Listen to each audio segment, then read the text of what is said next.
la mort.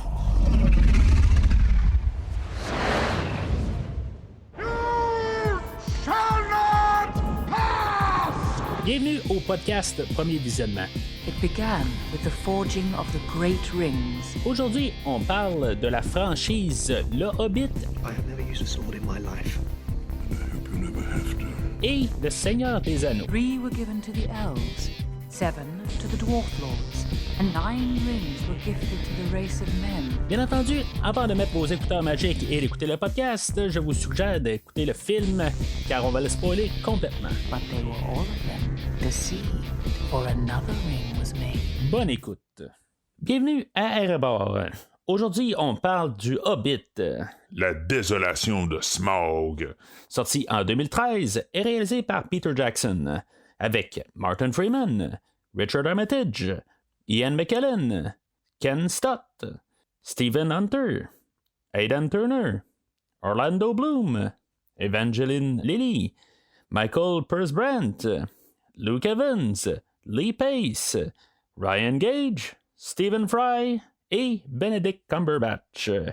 Je suis Mathieu, un changeur de peau, que des fois je suis un ours, où ce qu'on peut pas raisonner, et des fois je suis un podcasteur que, dans le fond, on peut pas plus me raisonner.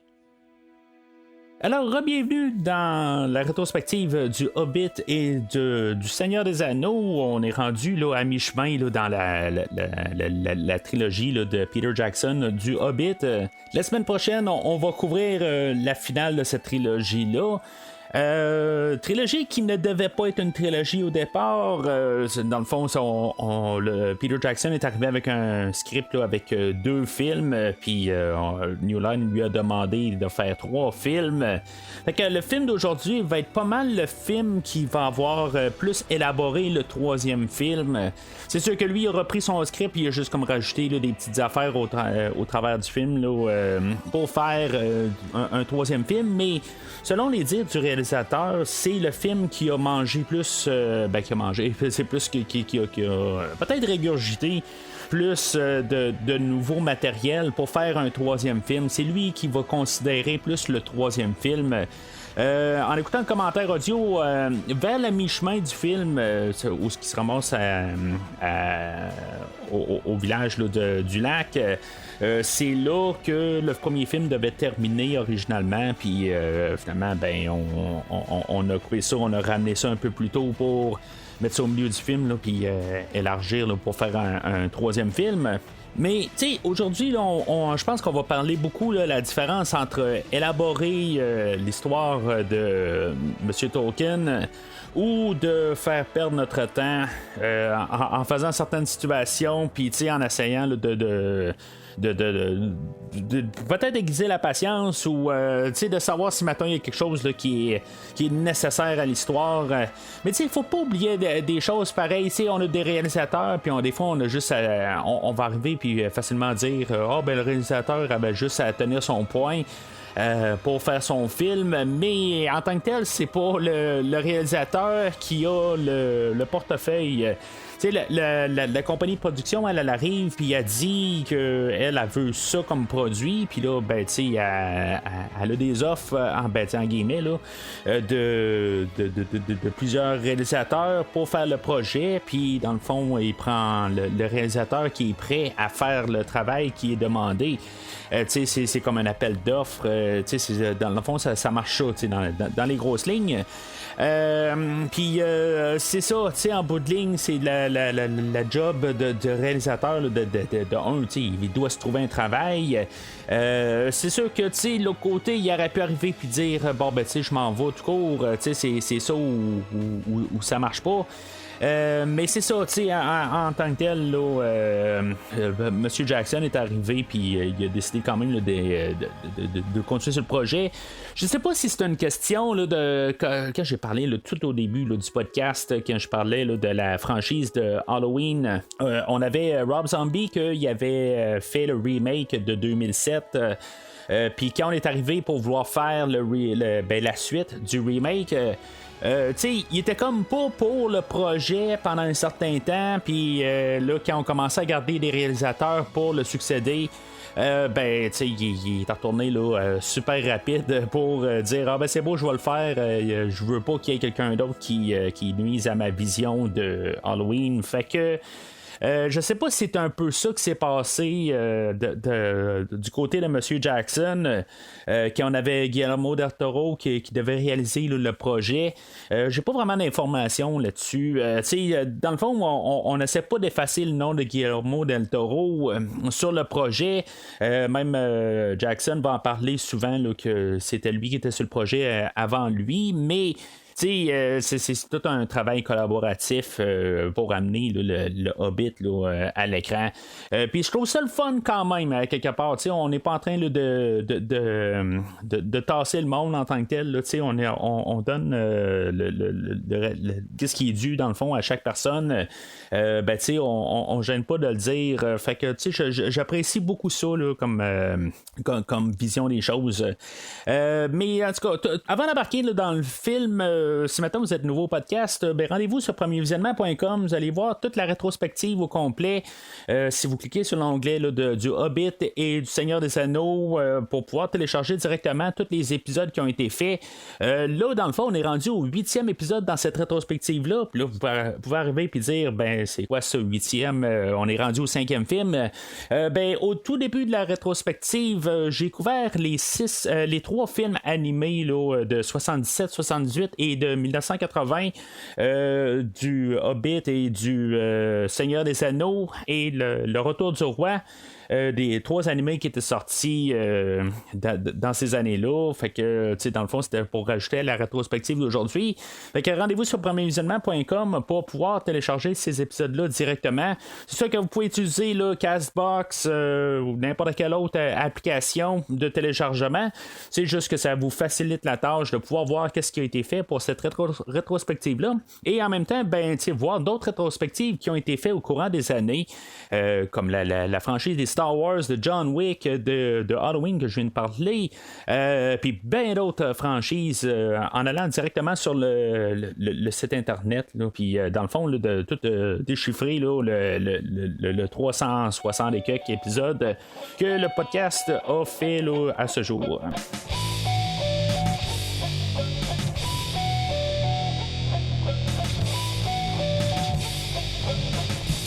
Alors, l'histoire du film, c'est dans le fond, c'est la continuité là, de la première partie où ce que nos aventuriers vont continuer là, leur quête à se rendre à la montagne solitaire pour réclamer, dans le fond, le royaume des nains. Du dragon au Smaug, ils vont passer au travers une forêt, ils vont passer au travers de se faire garder prisonnier par des elfes, puis ils vont passer par le village de Azgoroth, qui est un petit village qui a beaucoup de rescapés d'un autre village qui ont été ramassés là, par le dragon Smaug. Fait que finalement, vont se ramasser à la montagne solitaire et réussir à rentrer là, dans le repère de Smaug. Et finalement, au milieu de ce combat-là, Smaug va se sauver pour attaquer le village d'Azgoroth. Puis que dans le fond, on va avoir la conclusion de ça la semaine prochaine. C'est l'enfer comment qu'on peut juste résumer 3 heures en 1 minute. Mais c'est ça principalement. Bien sûr, ça c'est tout basé sur la manière que Tolkien a écrit ça. C'est sûr qu'on va parler là, de beaucoup d'élaboration de choses qui n'étaient pas dans les œuvres de Tolkien. Puis aussi, c'est ça, on va jouer avec des thématiques qu'on a déjà vues là, dans Le Seigneur des Anneaux, mais dans le fond, on va mettre ça sur d'autres personnes. Comme on va avoir un peu l'anti-Aragorn avec le personnage de Thorin, que lui, dans le fond, est destiné à être un roi, pareil comme Aragorn, mais dans le fond, que lui, la corruption sur le pouvoir, puis une pierre précieuse, ça, dans le fond, c'est en train de prendre le dessus sur lui.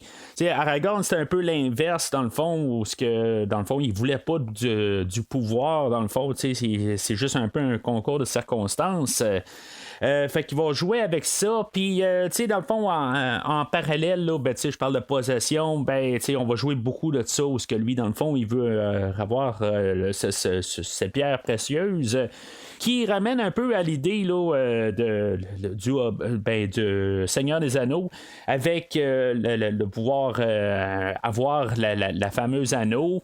Là-dedans aussi, c'est ça, on voit Bilbon que lui aussi il commence à être pas mal attiré puis être accro à son à l'anneau là, contrairement à ce qu'on a vu là, la semaine passée, mais tu sais comment dans le fond là, que l'anneau est capable de corrompre quelqu'un. Puis c'est ça, dans le fond, le Arkenstone est peut-être encore plus fort parce que, tu sais, dans le fond, il a même pas touché. Puis il est accro comme tout. Là, il a peut-être pas touché dans le passé, peut-être. Là, puis, tu sais, dans le fond, c'est un peu le même effet là, que l'anneau a sur Bilbon. Puis c'est ça, tu sais, en genre d'histoire parallèle, tu sais, on a un peu la même affaire qu'on avait avec Aragorn et Arwen dans l'histoire du Seigneur des Anneaux. On a juste changé ça de personnage avec le personnage là, de Legolas et de Torel, que dans le fond, ils ont comme un amour impossible et que leur père, le père d'un des deux, ne veut pas vraiment là, de cette union-là. On va se poser des questions quelque part, c'est quoi le problème des elfes? Ils sont éternels, puis dans le fond, ils veulent pas avoir... ils ont des enfants que dans le fond, ils se tiennent avec telle personne, puis dans le fond, ils veulent pas ça, mais en tout cas, c'est comme d'après moi, là, ils veulent pas de reproduction là, de lignée, là, à quelque part, je sais pas, là, mais à chaque fois qu'on a un chef d'elfes dans cet univers-là, ils ont un problème avec les unions là, de leurs enfants.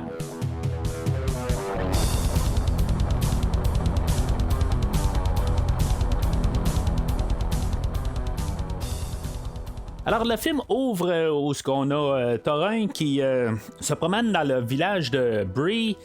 Comment qu'on fait pour savoir que c'est Bree? Dans le fond, on a des sous-titres pour nous dire qu'on est dans le village qu'on a vu dans Le Seigneur des Anneaux.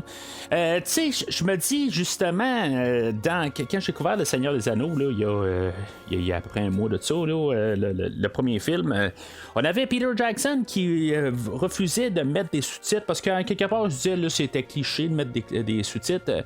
Là, je trouve ça le fun de voir que c'est Bree, puis tu sais, savoir juste qu'on est à la même place qu'on était là, dans Le Seigneur des Anneaux. Mais, tu sais, pourquoi nous dire ça? À quelque part, c'est juste pour nous remettre en situation, ou juste, dans le fond, pour faire un clin d'œil, pour dire, hey, tu sais, on en revient à la même place. Mais, tu sais, je me dis, là, on nous le dit, puis ça aurait tellement... Tu sais, juste, je reviens à ma conversation que j'ai eue quand je parlais de ce film-là. C'est que en bout de ligne, ça aurait tellement aidé là, des fois de savoir où est-ce qu'on est, puis surtout dans le deuxième film où est-ce qu'on part dans toutes les directions. Ça aurait été vraiment plus facile à suivre Le Seigneur des Anneaux si on aurait eu ces maudits sous-titres-là. Puis là, tu sais, juste pour faire un clin d'œil, c'est la seule et unique raison, dans le fond, tu sais, il n'y a aucun but à part de faire un clin d'œil pour dire qu'on est à Bree. Fait que, tu sais, je me dis, tu sais, c'est juste que là, tu sais, il est prêt à utiliser des sous-titres quand, quelque part, dans Le Seigneur des Anneaux, on perdait un peu la géographie de toutes les choses, que ça aurait pu être tout simplement écrit en bas avec des sous-titres. Puis là, surtout que les noms changent selon la personne, selon les cultures, tout ça. Des fois, c'est la même place, c'est la même affaire ou c'est le même nom, la même personne, mais tu sais, ils ont plusieurs noms. Fait que, tu sais, à quelque part, juste avoir mis des sous-titres, ça aurait été plus facile. Puis là, tu sais, gratuitement, on nous donne des sous-titres pour un endroit quand, dans le fond, c'est absolument non nécessaire. Fait que, tu sais, c'est comme, je me dis, c'est quasiment à nous envoyer promener, là, dans le fond. Tu sais, le réalisateur fait ce qu'il veut, mais, tu sais, c'est comme, à quelque part, il est capable d'y mettre, puis, tu sais, il va contre sa règle qu'il a fait dans Le Seigneur des Anneaux. Mais, tu sais, c'est tout simplement pour nous compliquer la vie, il choisit tout le temps le chemin pour nous compliquer la vie. Puis là, c'est juste une question là, de dire, hey, tu sais, on en revient quelque part, juste dans le fond, là, qu'on a déjà vu auparavant, puis qui n'a aucun rapport avec l'histoire du film, là, quand on lit l'histoire là, écrite par Tolkien. Là aussi, avant de continuer, je veux juste mettre ça au clair que j'ai écouté la version étendue, puis j'ai pas écouté la version, puis je l'ai jamais vu la version théâtrale. J'ai toujours vu la version étendue du film là, qui dure quelque chose là, comme à peu près 20-25 minutes là, de moins. Est-ce que c'est une bonne affaire ou pas? Ça, je peux pas le dire en tant que tel parce que j'ai aucun point de référence. Mais ce que je peux entendre là, dans les commentaires ou ce qui dit les choses qui ont été rajoutées, c'est l'histoire du père de Thorin. Dans le fond, tout ça a été rajouté là, dans la version longue. Et d'après ce que je peux comprendre, il y a beaucoup d'affaires de l'anneau que dans le fond, il n'y a pas vraiment de lien là, dans la version théâtrale. Fait que tout ce qui a des parties là, avec Gandalf, dans le fond, je me demande quasiment si le film ouvre avec la même scène d'ouverture dans la version théâtrale, parce que dans le fond c'est pas mal ça, on parle de l'anneau, puis on parle de pas de le anneau là, la fameuse anneau, on parle d'un anneau que le père de Thorin avait, puis dans le fond j'essaie de comprendre les motivations à Gandalf qui va rencontrer Thorin là, dans le même pas le resto-bar, là, mais la même brasserie là, qu'on avait vu là, dans le Seigneur des Anneaux. Puis, dans le fond, c'est leur première rencontre. Puis, c'est ça, c'est quoi exactement la motivation à Gandalf là-dedans? Pour aider Thorin, parce que lui il va avoir trouvé genre un massage là, dans le fond là, de tête de mise à prix là, dans le fond là, que Thorin est recherché, puis on offre une récompense pour sa tête. Mais c'est quoi vraiment la motivation de Gandalf dans tout ça? C'est Gandalf qui arrive qui dit bon Smaug, ça fait trop longtemps qu'il est là, puis c'est ce qu'il nous dit. Je comprends que c'est probablement pas juste ça, mais c'est quoi en bout de ligne? Il a attendu que l'ancien roi de l'endroit, le successeur, sa tête est mise à prix, puis dans le fond, parce que c'est un bon monsieur qui dit je vais t'aider pour les prochaines années. À regagner ton trône, puis dans le fond, c'est quoi vraiment la motivation de Gandalf en arrière de ça?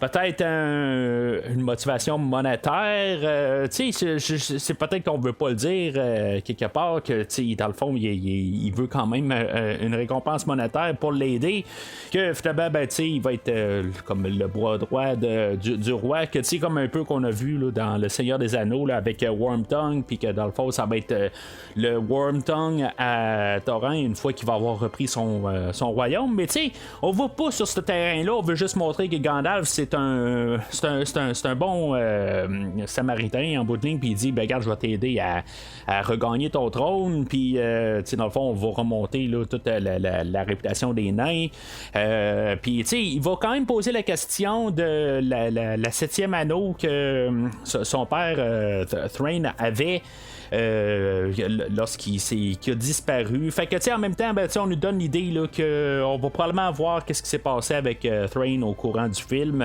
Puis en même temps, on nous parle de le Arkenstone qui est comme l'objet rassembleur pour tous les peuples nains. Fait que c'est une intro que, dans le fond, il faut juste nous en remettre un peu là, dans l'univers, qui sont nos personnages principaux, puis juste pour qu'on rembarque rapidement là, dans l'histoire. Ça fait sa job, mais c'est tout en tant que tel, en nous faisant quand même un clin d'œil là, du Seigneur des Anneaux, là, puis c'est correct pour embarquer. Fait que là, après ça, on saute 12 mois, dans le fond, un an plus tard, où est-ce qu'on est rendu, où est-ce que, dans le fond, on est tout de suite quelques minutes après là, la finale là, du dernier film, peut-être quelques heures ou peut-être une journée ou deux après là, où ce que nos aventuriers sont toujours poursuivis là, par les orques. Dans le fond, les aigles ils ont laissé tous nos personnages sur une falaise. Ils sont descendus de là, mais c'est quoi la distance en tant que telle où ce qu'ils ont emporté? Dans le fond, ils ont sauté genre les aigles ont pris nos personnages, ils les ont amenés genre à 5 minutes à pied de là. C'est quoi, quelque part? Ça servait à quoi les aigles dans le dernier film? Je comprends qu'ils ont sauvé d'un arbre, mais ils ont sauvé d'un arbre. Ils ont de l'air à vous avoir apporté là, quand même assez loin de là. Mais c'est pourquoi ça n'a pas l'air d'être si loin que ça parce qu'ils sont vraiment poursuivis encore là, par les orques. Puis les orques ont de l'air d'être quand même assez près d'eux autres. Mais c'est ça, en même temps, je me dis, les aigles, on voyait la fameuse montagne où ils doivent se rendre là, pour à Erebor. Mais en passant, la dernière fois, j'ai parlé de Erebor, puis j'ai parlé de que c'était Erenor dans mes listes, dans mes notes. Le problème, c'est que des fois, ça m'arrive d'écrire un petit peu trop vite, puis j'ai écrit Erenor, puis j'ai pas arrêté de. Je m'étais corrigé de Erebor à Erenor, mais c'est Erebor le bon endroit, puis je suis quand même assez content là, que j'ai vu ça en écrivant mes notes. Je me suis dit, ok, c'est beau, j'avais raison, j'étais pas fou pour la moitié du podcast.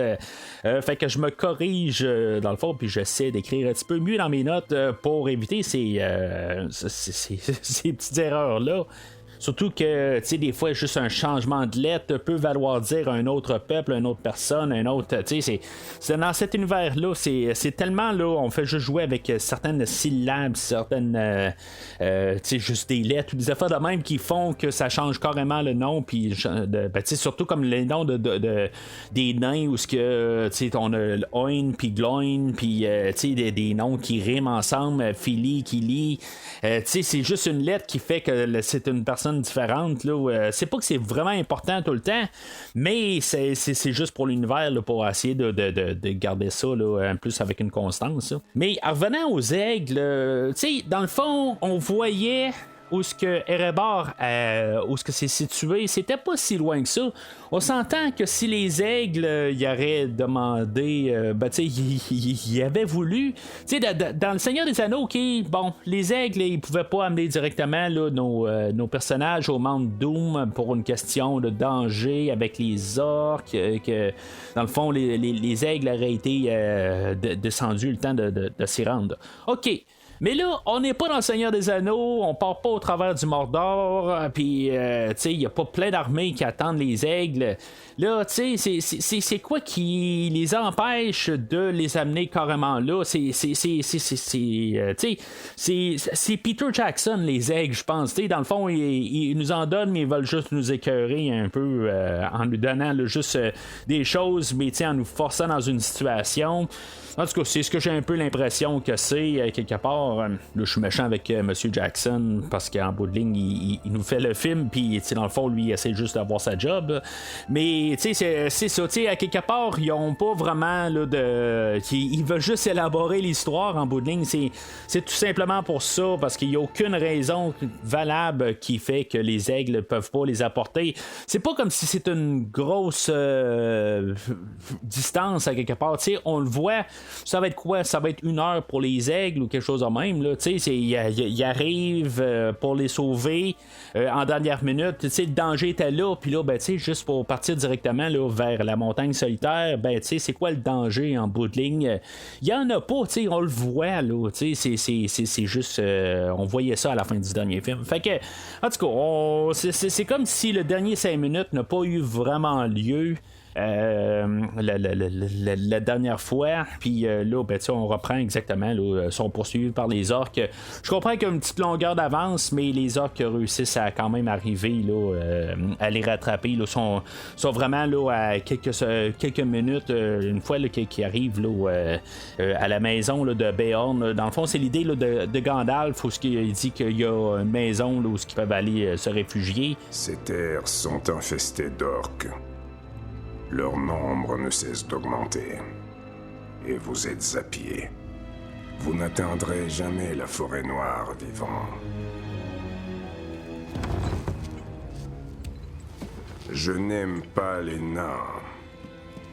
Ils sont cupides. Et aveugles. Aveugles face à toute vie qu'ils estiment moindre que la leur. Mais les orques, je les hais plus encore. Fait que là, c'est ça, tu sais, il arrive chez Beorn. Beorn, c'est un changeur de peau qui appelle. Lui, son peuple a tout été assassiné là, par le passé, par les armées de Sauron, si je peux bien comprendre. Puis là, ben, tu sais, dans le fond, il aime pas les nains, mais il aime les orques encore moins. Tu sais, moi, en voyant le personnage de Beorn, tu sais, je pensais plus au personnage là, de la bête là, dans La Belle et la Bête là, des années 80 avec Linda Hamilton. Je me suis dit, tu sais, c'est-tu lui, tu sais? Ben, tu sais, il y a comme 40 ans, ben pas 40 ans, peut-être 25 ans qui séparent le personnage ou l'âge. Là, la bête était jouée par Ron Perlman, tu sais, Monsieur Hellboy, là, si ça peut vous aider à retrouver le visage de la personne. Ben, tu sais, c'est ça, tu sais, dans le fond, là, moi, la question que je me pose en voyant Beorn, oui, ça c'est tiré carrément du livre. Dans le livre, on a des personnages qui reviennent pas, mais tu sais, dans le fond, qui vont sur la quête, là, juste pour un peu agrandir l'univers.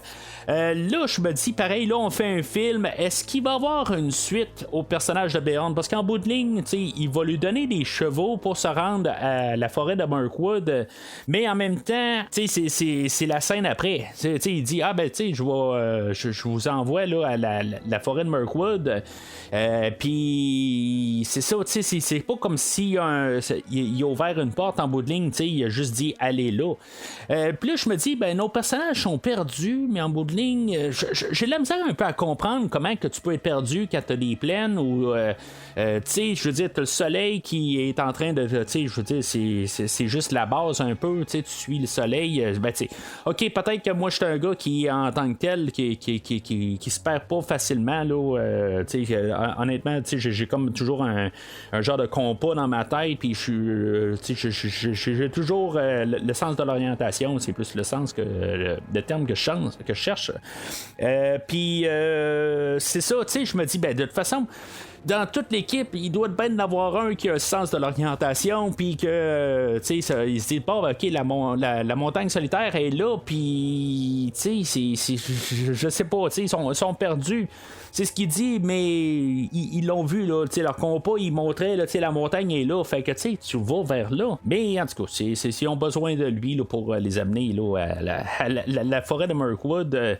Mais c'est ça, tu sais, la manière qu'ils sont apportés, parce que lui, il aime pas les nains, ou ce que, dans le fond, il va conter son histoire, c'est tiré exactement, là, de la page de Tolkien, où ce qu'on va rentrer, là, les nains, deux par deux, à part Bambour, que dans le fond il est trop gros, puis on dit ben toi tu comptes pour deux. Tu sais, dans le fond c'est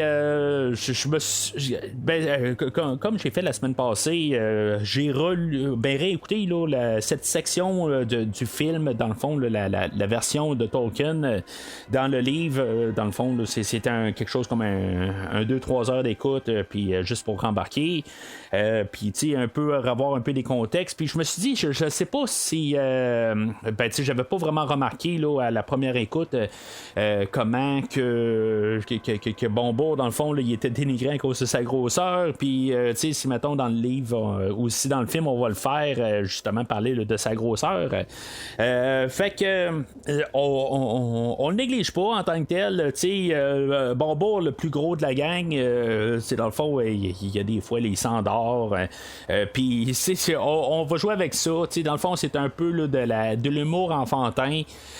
Puis tu sais le Hobbit c'est ça, tu sais c'est un livre enfantin, fait que tu sais on joue avec des petits commentaires de même, peut-être qu'aujourd'hui ça, avec la culture d'aujourd'hui, peut-être que ça passerait moins là, mais tu sais je suis quand même surpris là, qu'en 2013 on l'a quand même passé comme idée là, dans le fond il est trop gros, puis tu sais il y a un bout que je trouvais ça quand même assez drôle où ils sont en train là, de se sauver pour se rendre à la porte là, de Beorn, puis justement c'est lui qui court le plus vite, on voit plus un focus là, sur lui, mais je me dis dans ce film là ce qu'on a fait avec le film en contraste avec la semaine passée, ben je pense qu'on change le focus de les nains, ben on avait eu Killy qu'on avait vu là, la semaine passée une couple de fois, lui va rester, mais on avait fait un peu plus de focus sur Dwalin, puis Je me rappelle pas tout à fait quel autre, mais on a fait un peu plus de focus sur d'autres qu'aujourd'hui, ben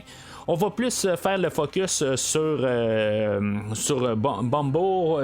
Puis, on va en avoir d'autres. On va voir Balin qu'on va voir un petit peu plus. Balin, oui, on le voyait la semaine passée, mais on essaie de juste un peu donner un genre de moment de gloire à d'autres nains aujourd'hui. Un peu pour que finalement, j'imagine, la semaine prochaine, ben, on va avoir plus la connaissance là, de tous nos 13 nains. Thorin est toujours le nain principal, mais je trouve ça quand même correct qu'on a donné des moments là, à tout un peu là, d'autres nains que la semaine passée. Là, on voyait Buffer dans une scène où lui est en train là, d'essayer là, de retenir Bilbon parce que Bilbon il se sentait pas à sa place, tout ça. Buffer n'est pas vraiment là aujourd'hui. On va le voir, mais on va plus le reconnaître à cause de la semaine passée. Puis c'est ça, là on donne d'autres moments à d'autres pour pouvoir, dans le fond, un peu connaître nos 13 nains. Là. Fait que là, il se ramasse à la forêt de Mirkwood. On a Bilbon là-dedans là, qui arrive, là, puis avant que Gandalf parte. Gandalf arrive à la porte, puis il dit bon, ben là, ok, c'est beau, ça a l'air de ça, Mirkwood, mais finalement, moi, je pars du site. Il faut que j'aille, dans le fond, le plus m'informer là, sur qu'est-ce qui se passe avec l'anneau, puis Sauron, tout ça. Il essaie de trouver dans le fond une excuse pour qu'il parte parce que dans le livre il part puis c'est tout, on sait pas vraiment pourquoi, mais il part puis il revient puis il part il revient là, c'est pas mal le manège qu'il fait tout le long là, du livre. Là c'est ça, dans le fond on va voir sa quête là, je vais en reparler tantôt là, dans le fond là, du côté de Gandalf là, même si c'est pas grand chose en bout de ligne, mais c'est ça, il va il y a Gandalf qui va prendre Bilbon à part. Bilbon va être prêt à peut-être y parler là, de l'anneau, mais finalement il va choisir de ne pas y en parler. Chose qui va changer quand même avec le livre. Dans le livre, tous les nains vont savoir que Bilbon a un anneau pour le faire disparaître. Là. C'est surtout là, un peu plus tard, quand il va être capturé là, par les elfes, où ce que dans le fond il va pouvoir se servir là, de l'anneau puis être transparent dans le fond. On va voir ça là, dans le livre, mais on va choisir là, de vraiment que Bilbon qu'il n'y ait personne là, qui savent pour la fameuse anneau là. Mais c'est ça, en tout cas, il arrive dans Mirkwood, puis dans le fond, c'est comme 200 000 pour contourner Mirkwood. Mais Mirkwood, ça a l'air être comme l'endroit là, super dangereux. Puis là, je me dis, bon, ok, il y a Gandalf qui dit, bon, si maintenant on veut le contourner, il faut passer à 200 000 vers le nord ou le double par le sud, là, dans le fond 400 000. Je me dis, c'est quoi, c'est une semaine de marche pour contourner. Je me dis, je comprends que ça serait plate si maintenant il dirait, bon, on contourne puis on n'affronte pas le danger. Mais pourquoi, dans le fond, juste pour contourner pareil, rendu là, c'est dans le fond, là, leur quête va probablement là, échouer. Je comprends que le côté nos personnages seraient pas très héroïques s'ils passeraient pas au travers puis ils diraient on contourne le danger, mais il y a de la sorcellerie là-dedans où il y a une atmosphère qui fait que tous nos personnages vont halluciner. Pourquoi pas juste les faire contourner, rendu là, c'est peut-être à peu près une semaine de plus, une semaine de moins. Bon, ok, c'est beau, ils ont un tel temps là, pour se ramasser là, sur la forêt, ben au sommet là, de la montagne solitaire pour pouvoir rentrer là, avec le dernier jour là, de Durin, puis savoir où est-ce que la porte d'entrée allait. Peut-être que c'est pour ça, dans le fond, il faut couper le temps, mais en tout cas, c'est juste que je me dis, est-ce que ça vaut la peine, à quelque part? Parce que s'ils sont perdus dans la forêt, ben, ils sont perdus à jamais. Là. Fait que, c'est un risque là, que je pense qu'il aurait dû faire carrément le contourner, puis essayer là, au pire arriver à l'autre saison suivante, là, dans le fond, là, puis arriver là, à un morceau et non d'avoir perdu leur tête là, dans Mirkwood. Fait qu'ils vont partir là, dans la forêt, puis là, dans le fond, Gandalf il dit de suivre le chemin de pierre, puis finalement, il arrive à un pont, mais le pont est détruit. Fait qu'il va envoyer Bilbon pour traverser, puis Bilbon, il va arriver l'autre bord, puis il va dire, il y a quelque chose qui marche pas. Probablement qu'il se rend compte que le chemin n'est pas correct, puis finalement, il va se retourner de bord, puis tous les nains sont en train là, de traverser, sont tous en cabochon, sont en train de se piler dessus. Tout ça, Bilbon a de la misère à traverser, puis les nains sont en train de se piler par-dessus, puis à quelque part c'est comme plus dangereux pour eux autres, là, mais dans le fond c'est juste un peu là, le côté rigolo, plus léger du film, puis de l'histoire dans le fond, là, pas juste du film. Je pense que c'est quelque chose aussi que les gens ont le plus de la misère à embarquer, parce que justement c'est un univers où c'est un livre qui est plus léger. Puis je pense que c'est important de garder ça en tête, que c'est pas le Seigneur des Anneaux, c'est pas le Seigneur des Anneaux. C'est beaucoup plus léger. Puis ça va aussi avec tout le côté là, l'esthétique qui est un petit peu plus caricatural, tout ça. Quelque chose que j'ai vraiment aucun problème avec ça, là, toute l'atmosphère, puis le côté plus léger.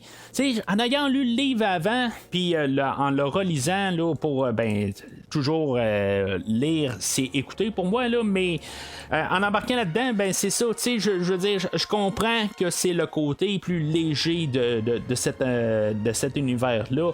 Il y a même Tolkien qui a essayé de réécrire le Hobbit de plus dans la lignée du Seigneur des Anneaux, puis le faire plus sombre, puis dans le fond, il s'est rendu à mi-chemin, puis il a dit, il n'y a pas moyen là, de réécrire ça côté plus sombre.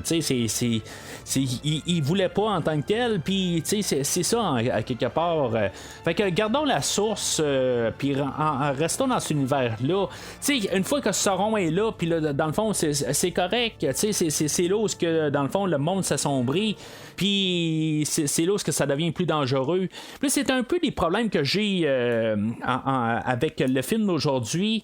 C'est que là qu'on arrive avec le côté de Gandalf, lui, pendant que tout le monde est dans Mirkwood, Gandalf, lui, va aller retrouver Radagast, que dans le fond, il va juste confirmer à Radagast, qui va dire, oui, dans le fond, c'est Sauron qui est en train de revenir, puis, il dit pas ça de même, là, mais, en bout de ligne, c'est ça, en gros, il fait juste confirmer qu'est-ce que Radagast avait trouvé.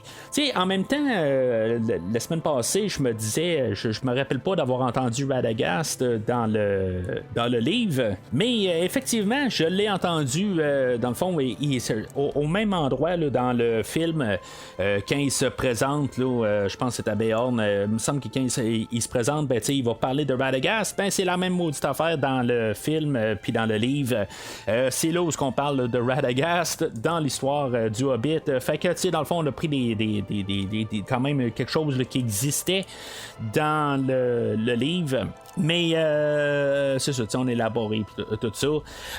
Ça revient aussi avec l'idée là, que je vais rappeler là, qu'ils ont le droit d'utiliser qu'est-ce qui est dans le Hobbit puis dans le Seigneur des Anneaux, mais ils peuvent pas utiliser qu'est-ce qui est en dehors de ces sources-là qui a été écrit quand même par M. Tolkien, mais ils ont juste le droit au Hobbit et au Seigneur des Anneaux, là, tout simplement. Ils peuvent pas adapter d'autres choses, là. Fait que c'est toujours un marché là, la ligne là, des œuvres de Tolkien. Puis la semaine passée, ils ont parlé là, les deux bleus, là, dans le fond, là, les deux autres sorciers bleus là, qui sont d'autres magiciens là, à part Saruman, là, mais qui peuvent pas nommer parce que ils ont pas accès là, aux sources, puis ils ont pas le droit d'adapter ça, là.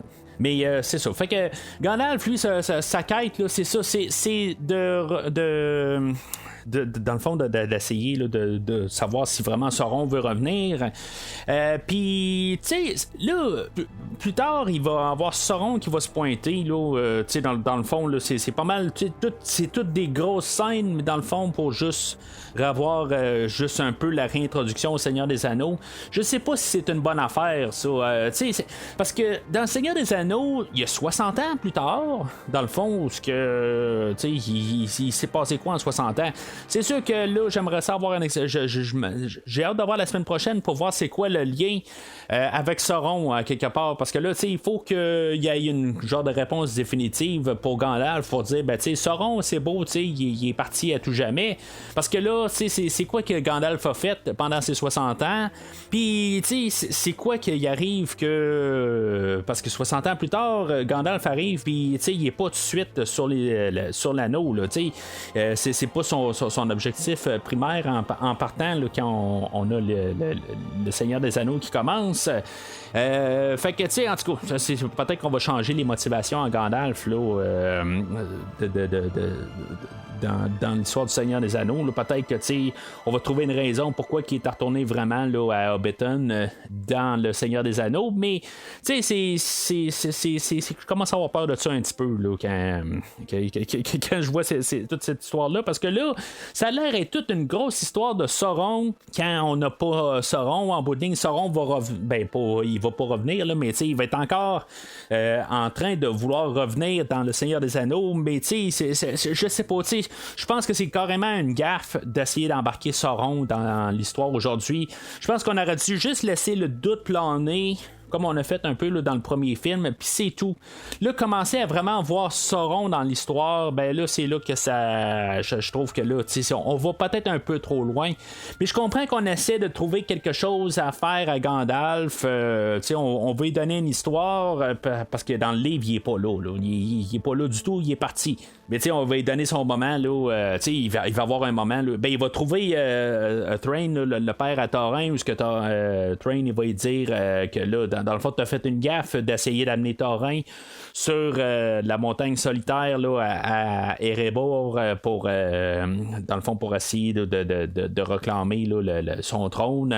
On va comprendre là, que c'est Larkenstone qui est dangereux dans le fond là, pour eux autres. Puis dans le fond ça les aveugle sur les situations tout ça. Fait que c'est tout ça, ça se passe pas mal là, vers la fin du film, mais dans le fond, il n'y a pas vraiment là, j'en parle tout de suite, on est au début du podcast, mi-chemin là. Mais c'est pas mal juste ça qui fait Gandalf en bout de ligne. Toutes ces scènes-là, c'est le genre de 20 minutes qu'on a élaboré pour ajouter au temps du film. C'est juste pour montrer Gandalf qui voit le retour de Sauron.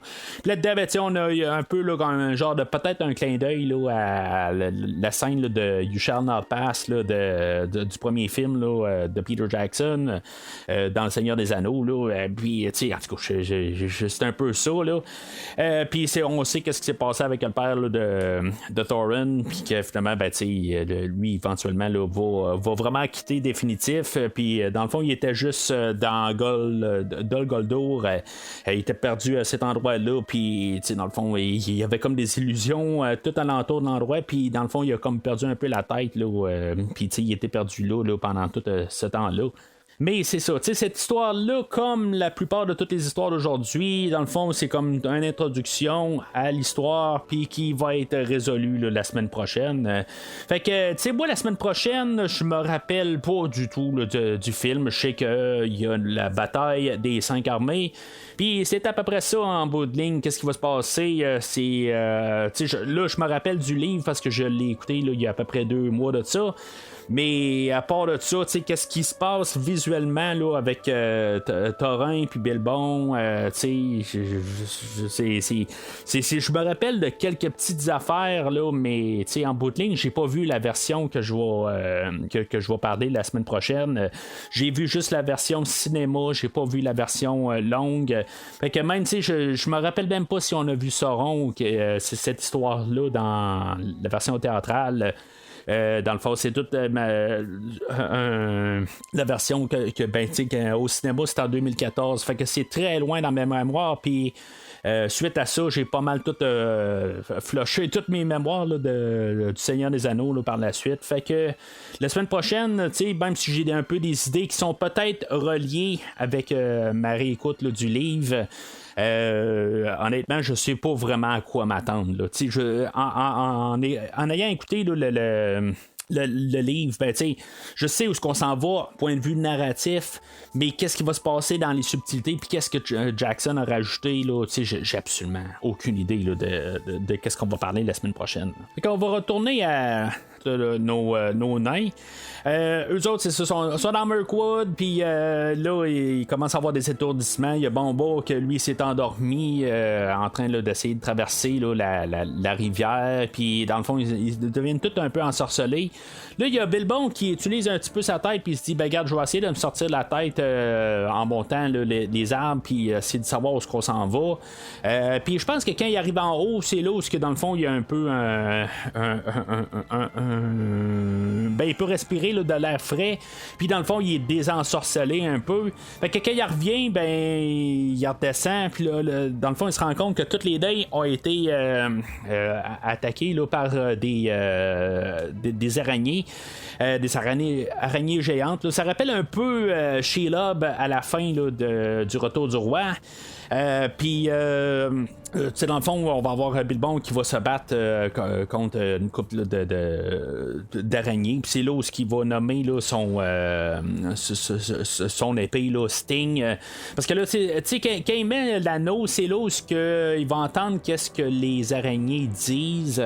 C'est une manière que je me demandais, dans le fond, en replaçant mes idées, j'ai réécouté le livre avant de réécouter le film. Dans le fond, tantôt, je disais là, pour Bonbourg, j'avais pas pris note, c'est parce que j'avais pas encore j'avais réécouté le livre avant là, mais en tout cas c'est ça là, en écoutant le livre, je me disais bon, je sais pas comment qu'on va apporter ça, va-t-il avoir vraiment les araignées qui vont parler, puis là c'est ça, dans le fond les araignées, eux autres c'est en mettant l'anneau qui il est capable d'entendre là, qu'est-ce que les araignées disent. Là. C'est juste c'est une manière que je me demandais comment qu'on a fait ça. Puis c'est correct, je trouve que c'est la manière que c'est apporté là, avec l'araignée, avec l'anneau. C'est comme ça donne un peu un pouvoir là, de surplus, là, dans le fond, d'entendre les araignées. Puis j'ai pas de problème avec ça, la manière que c'est apporté. Honnêtement, je pense que j'aurais eu plus de problèmes avec les araignées qui parlent carrément. Là, ou en tout cas, peut-être qu'on aurait pu trouver une autre manière là, d'apporter ça là, avec Bilbon qui parle là, dans le fond là, en supposant qu'est-ce qu'il pense là. Mais même là ça aurait pas été très très nécessaire là. Dans le fond la seule raison pourquoi c'est apporté, c'est pour de pouvoir nommer là, l'épée à Bilbon là, pour qu'il puisse dire une fois qu'il en a poignardé une, elle dit ça pique ou ça sting, puis là il dit c'est beau, ça sting, ok, je vais t'appeler Sting. Mais c'est ça, il y a un araignée là-dedans, c'est cool, pareil, on a tous les nains où ils vont ramasser les araignées puis ils vont comme toutes les démembrer là. Ils vont chacun prendre une patte puis ils vont toutes tirer de leur bord, quand même un peu dégueulasse là, mais c'est pas vu dégueulasse du tout là, il n'y a pas vraiment de sang, rien là, mais je trouvais quand même un peu intéressant l'idée, mais ça rappelait un peu l'idée qu'on avait vue là, dans le dernier film où on avait les trolls qui avaient ramassé Bilbon puis qu'ils disaient arrêtez de bouger, sinon on va démembrer Bilbon. C'est comme juste l'idée qui est ramenée dans le fond là, puis on fait la même affaire avec un araignée, sauf que cette fois-là on la démembre. Il y a Bilbon là-dedans qu'il va devenir Conan une fois qu'il va voir un genre d'araignée albinos sortir, puis que dans le fond il a perdu l'anneau, puis l'araignée arrive, puis peut-être qu'elle va accidentellement là, mettre l'anneau là, dans une de ses pattes. C'est vraiment comme une passe de Conan là. Il capote bien raide là.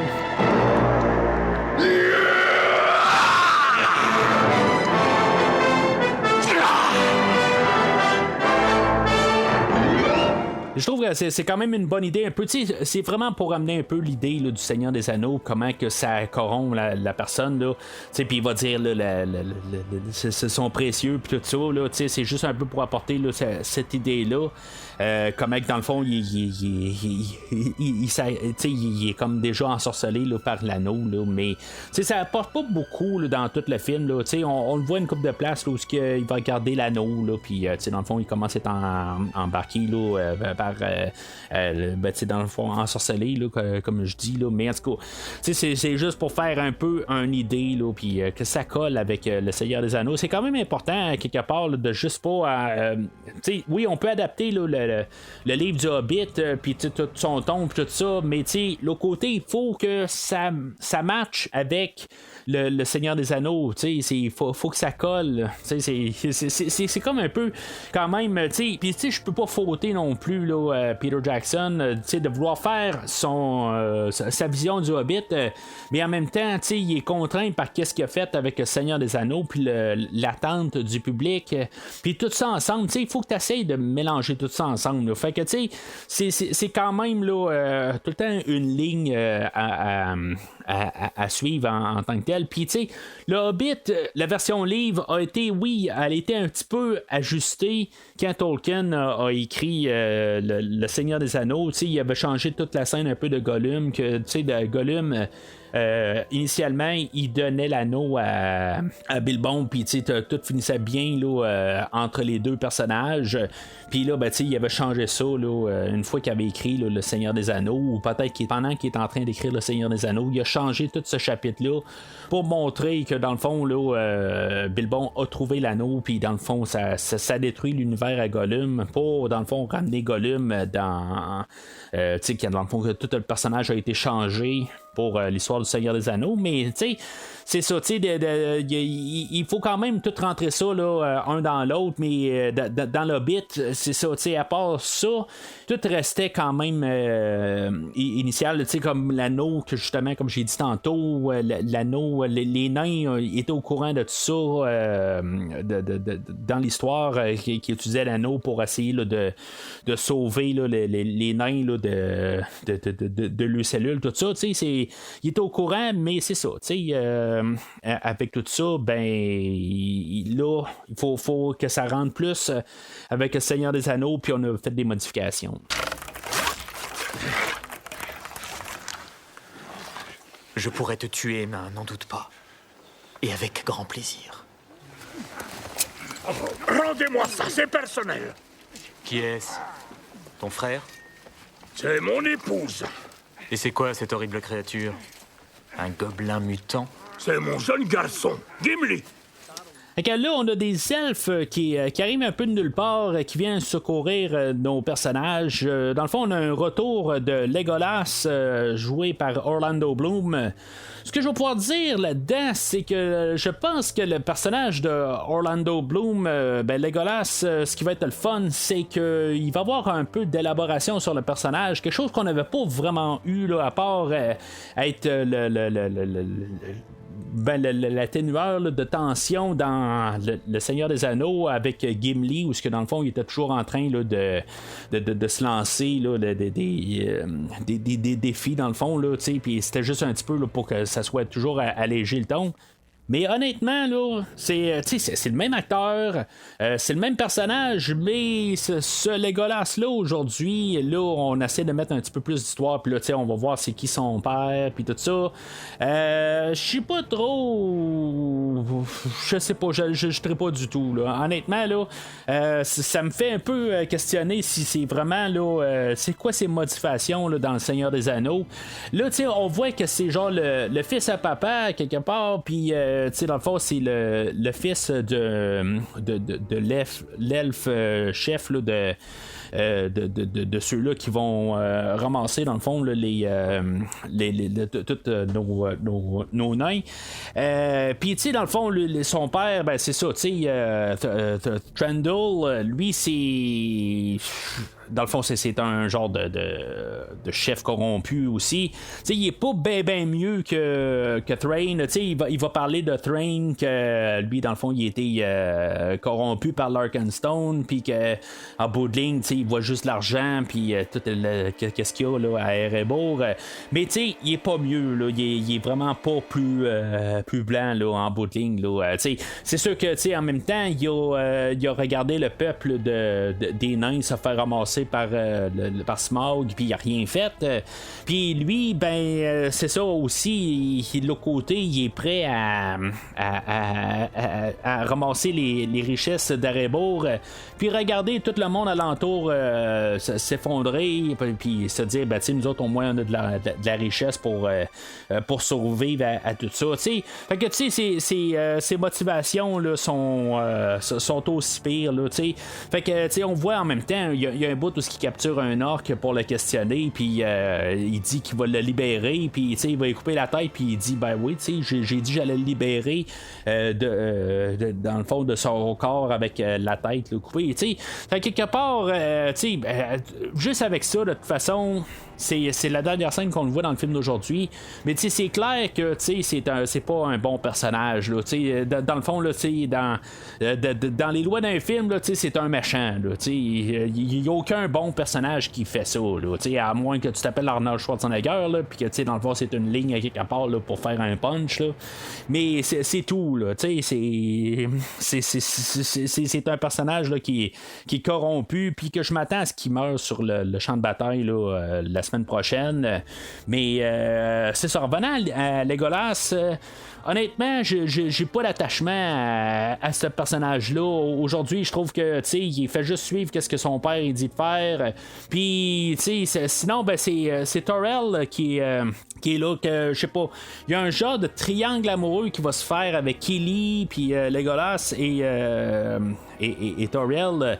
Elle, dans le fond, est attirée là, par Legolas, mais dans le fond, comme j'ai dit un peu plus tôt, là, son père veut pas que dans le fond, elle est regardée comme une elfe de basse gamme, puis elle peut pas sortir avec dans le fond, elle pourra pas faire continuer la lignée là, de Tandril, elle pourra pas avoir d'enfant avec Legolas. Qu'est-ce qui va se passer la semaine prochaine? J'ai aucune idée là. Qu'est-ce qui va se passer? Elle va finir avec Kili, ou elle va finir avec Legolas, ou elle va finir avec personne? J'ai aucune idée.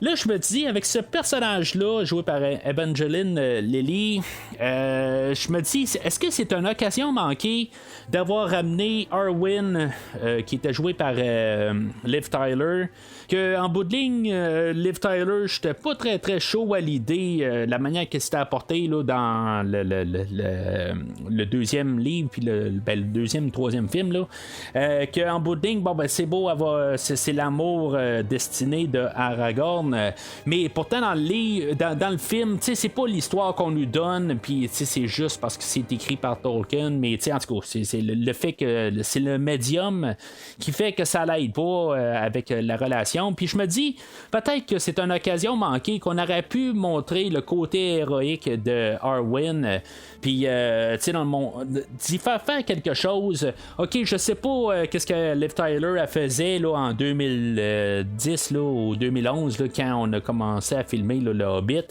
mais au pire recaster, peu importe là, puis elle devait pas coûter si cher que ça là, en bout de ligne là. En tout cas, moi je trouve que c'est une occasion manquée là, de ramener ce personnage là, puis faire quelque chose avec, qu'elle ait une histoire, puis que là je me dis c'est qu'elle finisse avec Aragorn un peu plus loin. Ben je trouve qu'au moins je me dis c'est un personnage là, qui est pas juste en train de pleurer tout le temps. On aurait eu quelque chose à faire, je trouve, mais là on a créé un nouveau personnage qui n'est pas dans les pages de Tolkien. J'ai pas de problème avec ça. Honnêtement, j'aime mieux Torel là, de loin à Arwen. Mais c'est ça, je trouve que c'est une occasion manquée là, pour pouvoir ajuster. Peut-être qu'il s'est dit, bon ben là on ramène Legolas qui a absolument aucun rapport avec le Hobbit, que ça s'est arrêté un petit peu trop là, de ramener Arwen aussi. En tout cas, c'est un choix. Puis je suis d'accord aussi de l'autre côté, ça aurait peut-être été trop tant qu'à amener Legolas. Mais tu sais, rendu là, pourquoi on ramène aussi Legolas? Ok, c'est beau, c'est du fan service. On essaie d'élaborer l'univers. Legolas, il est genre éternel, puis il existait. Fait que tu sais, on y a trouvé quelque chose. Mais tu sais, on aurait pu juste mettre un genre de clin d'œil, comme qu'on a fait un peu sur pas mal tout le monde, ou ce qu'on les voit juste pour une scène, comme qu'on a fait avec Elijah Wood dans le premier film, où ce qu'on l'a vu pour juste une petite séquence, Ian Holm aussi, tout ça, tu sais, juste avoir une séquence avec Legolas. Mais là, dans le fond, Legolas, on n'avait pas fait d'histoire avec dans Le Seigneur des Anneaux, puis peut-être que là, on essaie d'y donner une histoire. En tout cas, c'est à savoir aussi si on va donner une histoire à Gimli.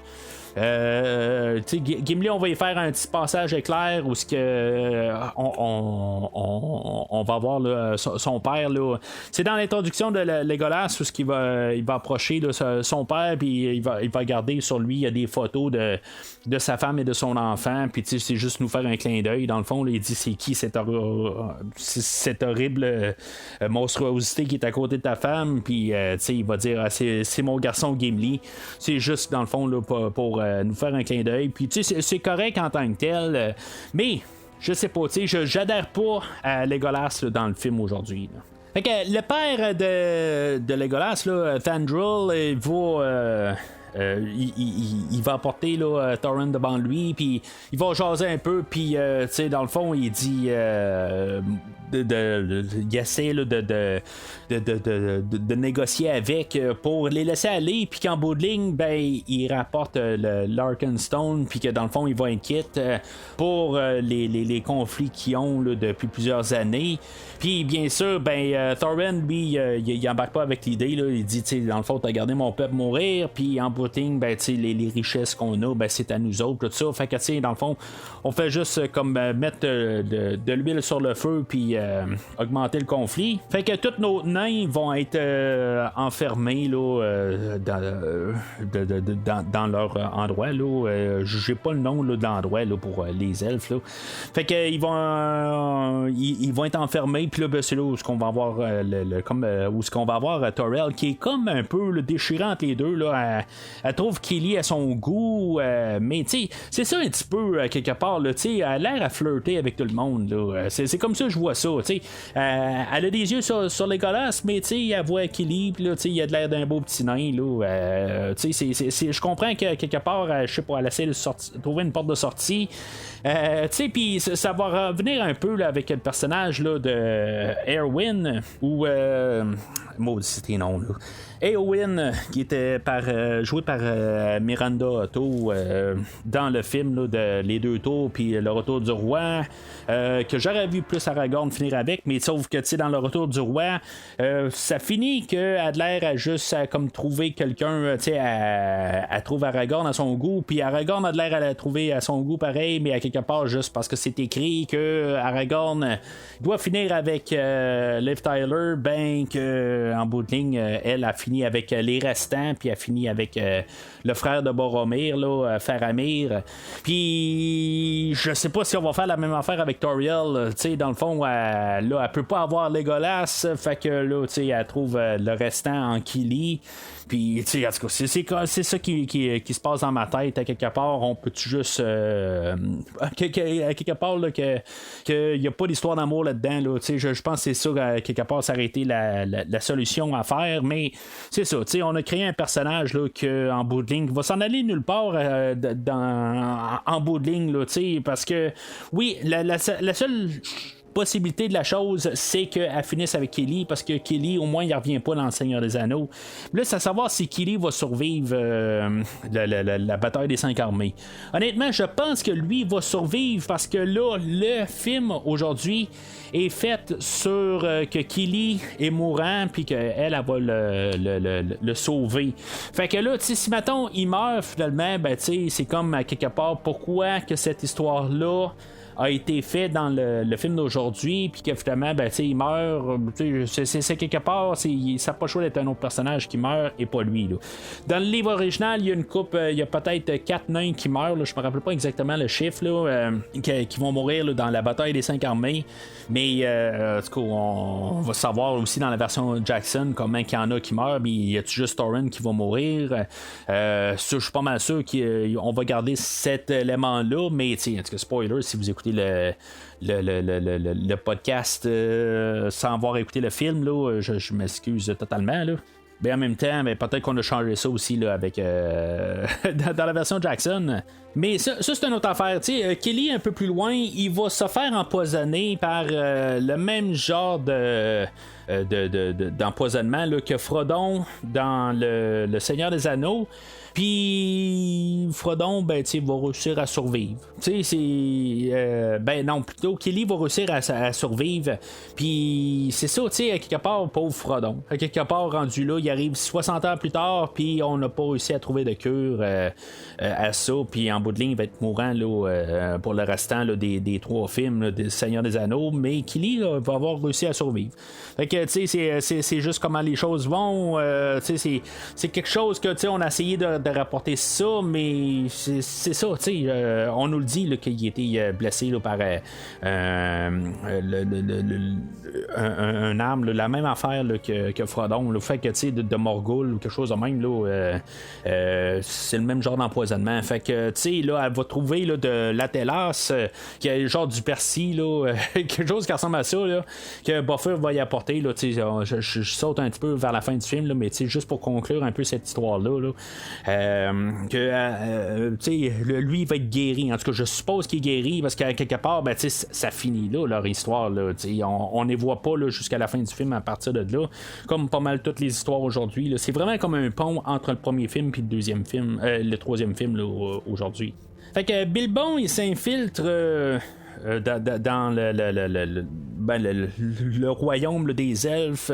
Puis il trouve la cave à vin. Puis dans le fond, il va son plan là, pour aider là, les nains à sortir de là, c'est de les embarquer dans les barils. Puis que finalement, ils vont pouvoir prendre la rivière pour sortir de l'endroit. C'est similaire là, dans le livre là, où dans le fond, c'est la manière de sortie. Mais là, on n'aura pas toute la bataille alentour là, de la rivière là, pour se rendre là, au village du lac. Là. Mais c'est ça, tu sais, fait que là, plus qu'il est invisible, il réussit à ramasser des clés, puis là, il va les mettre là, toutes dans des barils, puis là, ils vont se faire emporter là, par la rivière. Là, c'est en même temps où ce que les orques les rattrapent, puis, tu sais, là, on a aussi Legolas puis Torrell là, qui sont là aussi là, pour comme aider les nains à se sauver, mais en bout de ligne, ils sont pas du côté des nains pareil. T'sais, c'est comme ils sont là pour réchapper les nains, mais en bout de ligne, ils sont là pour défendre les nains. On va avoir 2 instances où on a Legolas qui manque de se faire tuer. Il y a une fois où Thorin va sauver Legolas, puis il y a une autre fois où ça va être Torrell qui va sauver Legolas. Mais je trouvais ça quand même assez curieux que Legolas il a pas l'air à s'en rendre compte tout à fait là, que Thorin il a sauvé la vie. Là. Fait que je sais pas si c'est quelque chose qui va revenir dans le prochain film. Là, j'ai aucune idée. Mais c'est ça, tu sais, on a aussi un petit moment héroïque là, pour Bombour encore, où dans le fond, lui, il va être dans son tonneau, puis dans le fond, il va se mettre à rouler un peu partout. Tu sais, c'est enfantin aussi, là, comme je dis, là. Mais tu sais, c'est un petit moment, là, c'est drôle, dans le fond, on va le voir aller avec son tonneau alentour de lui, là, puis être quasiment là, invincible. Mais sauf que, tu sais, là, je me pose des questions. Dans le fond, il va sauter dans la rivière, dans un nouveau baril, parce que là, tu sais, son baril est fini. Là, il manque des planches partout. Mais tu sais, ils ont sauté dans des barils, mais il n'y avait pas assez de barils pour rentrer Bilbon, mais tu sais, il y a des barils pour tout le monde après ça. Tu sais, j'ai de la misère un petit peu à comprendre parce que tu sais, Bilbon arrive et on n'a pas de place pour lui. Mais finalement, on a un 14e baril pareil. Fait que ça marche pas. Je pense que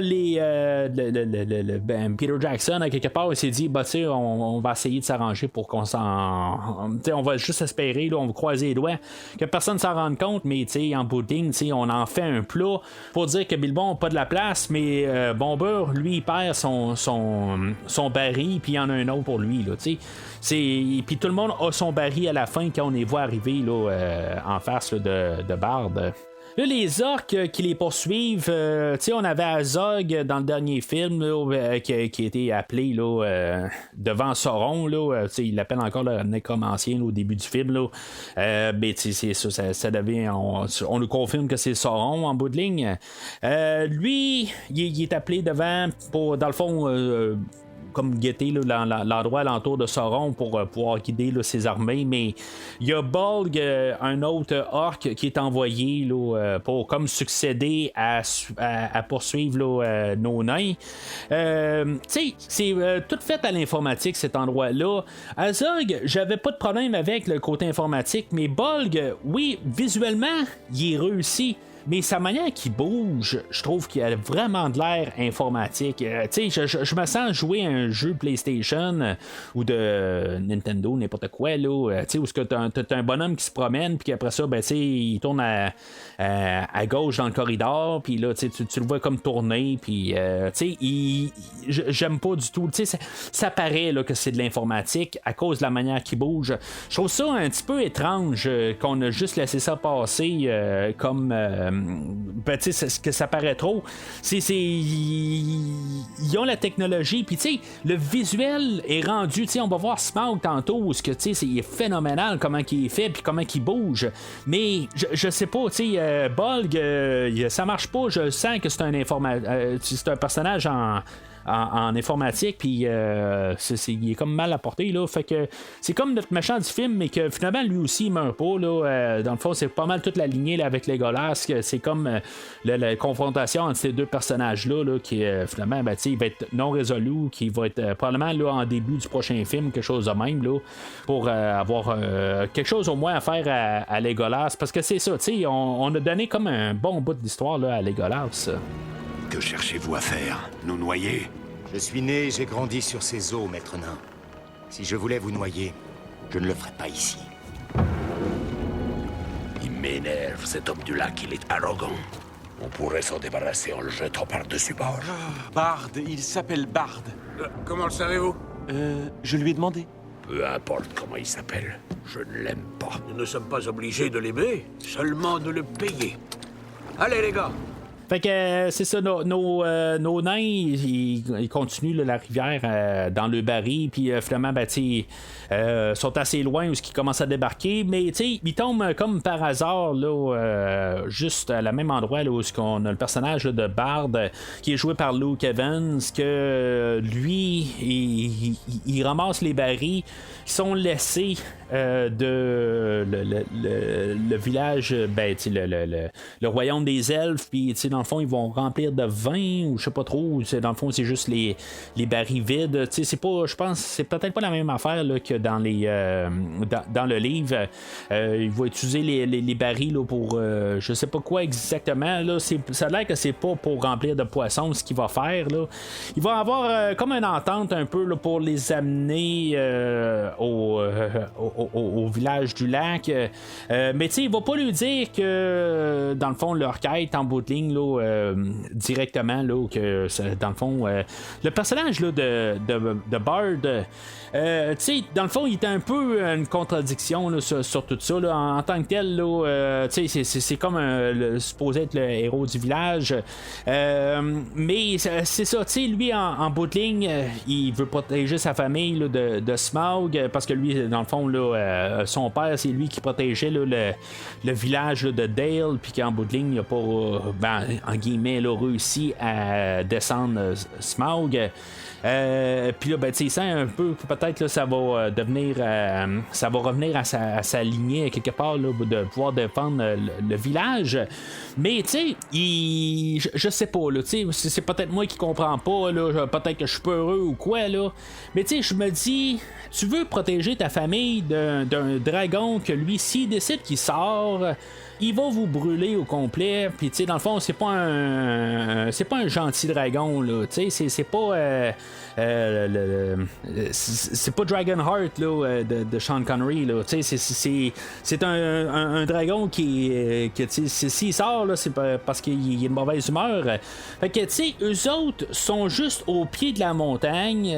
Puis, ben, tu sais, pas au pied directement, là, mais tu sais, sont vraiment pas loin de là. Que s'il sort, puis c'est ça qui, dans le fond, là, qui fait peur, parce que là, une fois qu'il va savoir que Thorin est dans la gang, ben, tu sais, il va être contre l'idée là, que les autres, ils se ramassent à la montagne solitaire, parce que là, tu sais, ça va réveiller le dragon, puis là, ben, tu sais, il va être en danger, tout ça. Déménager? Pour qu'est-ce que vous faites là? Tu sais, c'est comme quelque part, tu habites dans un endroit inondable, puis tu sais, c'est comme, tu peux pas te plaindre que peut-être que ta maison va se faire inonder. Tu es dans un endroit inondable, tu peux pas te plaindre si ta maison te fait inonder, là. Tu sais, en tout cas, c'est comme ça, je pense, d'un autre côté. Si tu habites dans une montagne, puis tu sais, dans le fond, là, tu habites sur des pieux, puis tu sais, dans le fond, l'endroit pourrait s'affaisser, ben tu sais, plains-toi pas si ta maison s'affaisse. Tu sais, c'est comme un non-sens. Comme je dis, peut-être que c'est moi qui est peureux à quelque part, qui devrait arriver puis dire, ben non, mais j'étais là avant Smaug, puis tu sais, j'ai le droit de vivre dans ce coin-là. T'as le droit, mais plains-toi pas. Puis en même temps, ben, c'est inévitable. Éventuellement, là, Smaug, il va vouloir prendre l'air un peu, là, tu sais, après des années, tu sais, peut-être qu'il dort 100 ans ou quelque chose de même, puis après ça, il va sortir de là, puis éventuellement, ben, tu sais, il va faire d'autres ravages alentour. C'est clair que c'est juste ça qu'il veut, tu sais, en bout de ligne, là, le trésor qu'il va ramasser, il a pas besoin de ça. Puis là, ben, tu sais, même le village du lac est construit pour, justement, que Smaug, il peut pas se rendre parce qu'il est pas sur la rive, puis le sol est pas stable. Je sais pas, c'est parce que le dragon, il vole. Il a pas besoin d'un endroit stable. Puis au pire, il va atterrir sur des toits et tout ça. Fait que, tu sais, le concept ne marche pas, l'idée de l'avoir fait. Je suis pas trop sûr si, mettons, c'était écrit de même dans les pages de Tolkien. Mais, tu sais, le concept, c'est ça, tu sais, dans le fond, c'est juste pour éloigner Smaug. Puis c'est ça, tu sais, je veux dire, c'est comme, habitez pas là, déménagez, allez au plus loin de là, tu sais, arrangez-vous pour que Smaug ait pas à vous retrouver, ou tu sais, tu construis pas un village là, que dans le fond, il peut aussi bien lâcher n'importe quand, là, tu sais, en tout cas, c'est juste se compliquer la vie pour rien, là, pour une question de principe, qu'en bout de ligne, ben, tu sais, ça peut juste être anéanti, tu sais, essaie pas de faire face à un dragon, en bout de ligne, la grosseur qu'il y a. Oui, c'est beau, là, tu sais, il y a le gros arbalète là, qui est construit au milieu du village, là, que dans le fond, c'était celui-là qui avait le père là, de Bard avait essayé là, de descendre Smaug, mais tu sais, c'est comme il reste une flèche, puis il est caché là, dans la maison à Bard. Fait que, tu sais, puis même Bard, il est pas prêt à parler à ses enfants, de dire, tu sais, si un jour le dragon il décide de sortir, là, puis moi je décède, là, tu sais, si mettons je tombe à l'eau puis je me noie là, comme par hasard, ben tu sais, je t'ai jamais parlé de ça parce que c'était comme pas le temps ou quelque chose de même, mais tu sais, des fois c'est comme des affaires. Si tu choisis d'habiter là, tu devrais peut-être en parler tout de suite, de parler là, de les flèches, pourquoi qu'il y a ça là, puis que dans le fond cette flèche là c'est la seule qui peut descendre Smaug.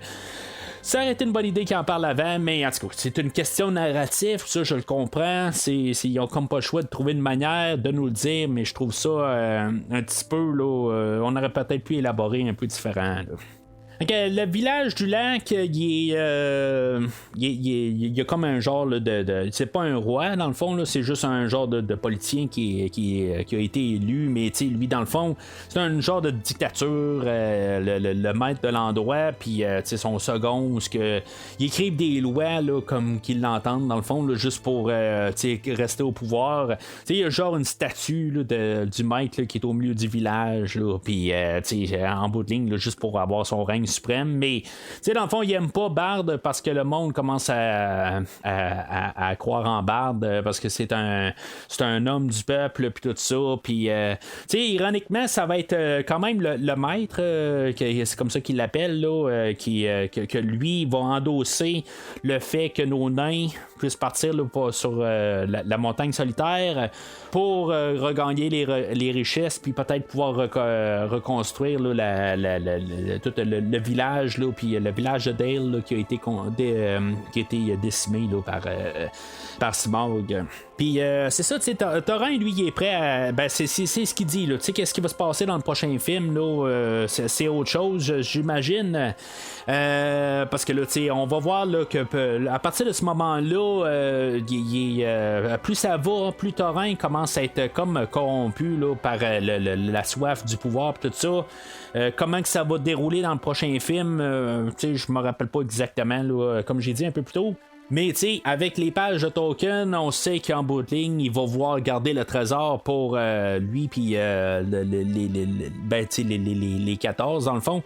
Fait que il va arriver puis vouloir partager, ou en tout cas ça sera peut-être pas exactement la même affaire là, dans la version Jackson. Mais c'est ça aussi que je me rappelle pas exactement c'est quoi les motivations. Je suis pas mal sûr qu'on va suivre le livre, mais les motivations vont probablement être différentes. Fait que là, ils vont monter là, sur la montagne solitaire. Il y a quelques nains qui vont être restés dans le village, comme j'ai parlé là, de Kili, Philly. Je pense que. Je suis pas trop sûr c'est qui exactement qui reste avec Kili. En bout de ligne, il y a tellement de nains, puis je suis pas encore familier avec toute la gang. Comme je dis, peut-être que la semaine prochaine, je vais savoir un petit peu plus c'est qui les nains exactement. Mais en tout cas, je pense qu'ils sont 4 à avoir resté. Ils vont avoir demandé un peu l'aide du maître pour guérir Kili. Puis finalement, puisque c'est dans le fond, lui, c'est un assoiffé de pouvoir. Puis dans le fond, il n'y en a rien à foutre de Kili. Fait que ils vont devoir se réfugier là, chez Bard pour faire un peu le personnage de Bard là, comme un peu qu'il soit un peu déchiré en bout de ligne, là, qui veut aider, mais qu'en bout de ligne, ça peut nuire à tout ça. Dans le fond, lui, il veut pas que son village brûle. Là, c'est tout à fait normal. Mais c'est ça, en tout cas, les nains sont restés là pour, selon Peter Jackson, pour pouvoir qu'on aille un peu qu'on se dise une fois que Smaug va attaquer là, qu'on aille des personnages là, qu'on espère qu'on tienne là, qui soient en danger, tout ça. Fait que c'est ça, c'est un peu le problème aussi là, les nains c'est comme un peu on sait c'est qui les nains, on les a vus, mais ils sont pas assez élaborés pour tenir à ces personnages là, mais je trouve que c'est quand même une bonne idée au moins de les séparer, parce que ça a un petit peu de sens un peu là, au moins ça donne un peu d'idée là, parce que là au lieu de toutes les faire monter à la montagne, puis que éventuellement là il y a une attaque qui se passe, mais si maintenant on doit juste tenir à Bard, puis c'est un personnage, est-ce qu'on l'aime, on l'aime pas, on sait pas exactement là, ses motivations, parce qu'en bout de ligne il est contre nos nains, mais moi je comprends très bien là, son idée là, puis c'est juste que je comprends pas pourquoi il est pas déménagé de là. Il aurait dû dire regarde, c'est beau, mon père a pas tué Smaug, mais moi regarde, je tiens à ma famille, on va foutre le camp, puis on va aller se construire une maison ailleurs là. Fait que c'est ça, nos nains ils arrivent en haut de la montagne, puis là sont au dernier jour de Durin, puis là selon ce que Elrond leur avait dit là, avec la carte dans le dernier film, c'est supposé de montrer là, la serrure. Là, ce qui est pas clair, c'est est-ce que la serrure, elle apparaît avec la lumière ou si, mettons, la lumière, elle va est juste éclairée. C'est ça qui est pas tout à fait clair parce que là, je me dis, bon, OK, si la lumière, ils sont comme un peu dans le bon endroit. Il y a genre 4 mètres par 8 mètres, mettons, là, d'endroit où ce que la lumière elle pourrait être éclairée, puis là, ben, c'est juste quand la lune elle sort, finalement, c'est pas exactement comme ça dans le livre, puis c'est bien, ils ont juste fait un petit peu une petite nuance, que dans le fond, la dernière lumière, c'est la lune, puis en tout cas, c'est parfait, ils voient la porte, ben, la serrure, mais est-ce que, nos sont genre 8 nains sur place, avoir passé 3-4 heures en train de chercher un trou dans le mur pour peut-être pouvoir insérer là, la clé, ben tu sais, ça n'a pas été vraiment un problème tant qu'à moi en bout de ligne, tu sais, tant qu'à avoir fait tout le chemin.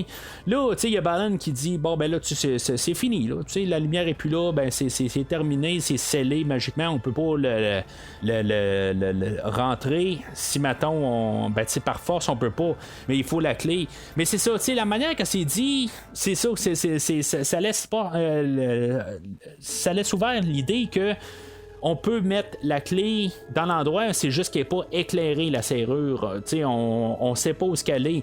Mais vous êtes 8 à peu près pour pouvoir trouver le trou. Fait que, prenez quelques heures, puis trouvez-le le maudit trou, c'est tout. Mais là, ils s'en vont tous, rien que Bilbon qui reste sur place, puis que, finalement, ben, la nuit arrive, puis eux autres, je sais pas, ils descendent, mais c'est ce qu'on suppose, mais en bout de ligne, ils restent juste au bord du rocher, parce que là, aussitôt qu'il dit hey, c'est beau, c'était la lumière de la lune, puis ils sont tout de suite là. C'est comme quelque part, il laissait le travail à Bilbon pour qu'il fasse quelque chose, mais logiquement, je trouve que ça n'a pas de sens, quelque part, là, qu'il attendait juste, comme s'il savait qu'il allait trouver la solution. Ben en même temps ça s'appelle l'Hobbit, fait que c'est comme la raison pourquoi que je pense que Bilbon fait tout. C'est Bilbon qui va être envoyé pour aller chercher l'Arkenstone, puis les nains vont pas rentrer. C'est juste que c'est toujours Bilbon. C'est correct parce que c'est ça un peu l'idée. Le livre, c'est une histoire de enfantin, puis c'est juste notre héros, puis les autres ils font juste suivre. Mais il y a des affaires que Jackson va élaborer pour essayer de trouver du sens, puis c'est comme quelque part c'est quoi les nains, je sais pas, je comprends qu'il veut faire tout le temps mettre du drame, puis ça je le comprends, mais c'est comme ça servait à rien. Je trouve que ça fait juste nono. On dirait que les nains attendaient vraiment juste sur le coin quelque part, puis là ils étaient là comme genre juste en train de regarder qu'est-ce qu'il fait, puis là ben finalement ben ils les appellent, puis là ils se pointent. Je sais pas, je trouve juste ça un petit peu nono là. Oh Smaug, première et principale des calamités. Tu as d'excellentes manières pour un voleur et un menteur. Croyais-tu que je ne savais pas que ce jour viendrait? Qu'une bande de nains hypocrites reviendrait en rampant à la montagne? Qu'est-ce que c'était?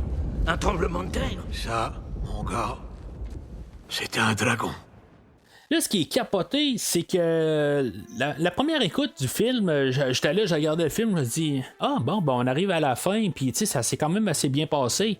C'est parce qu'il reste 1 heure au film. Je sais que c'est comment que le film va finir. Je me rappelle que les seules choses que je me rappelais du film, c'est que ça finissait carrément au milieu de l'action, où ce que le Smaug se sauvait, puis c'est tout. Ça, je me rappelais, puis dans le fond, dans le prochain film, qu'on a la fin de Smaug en début de film.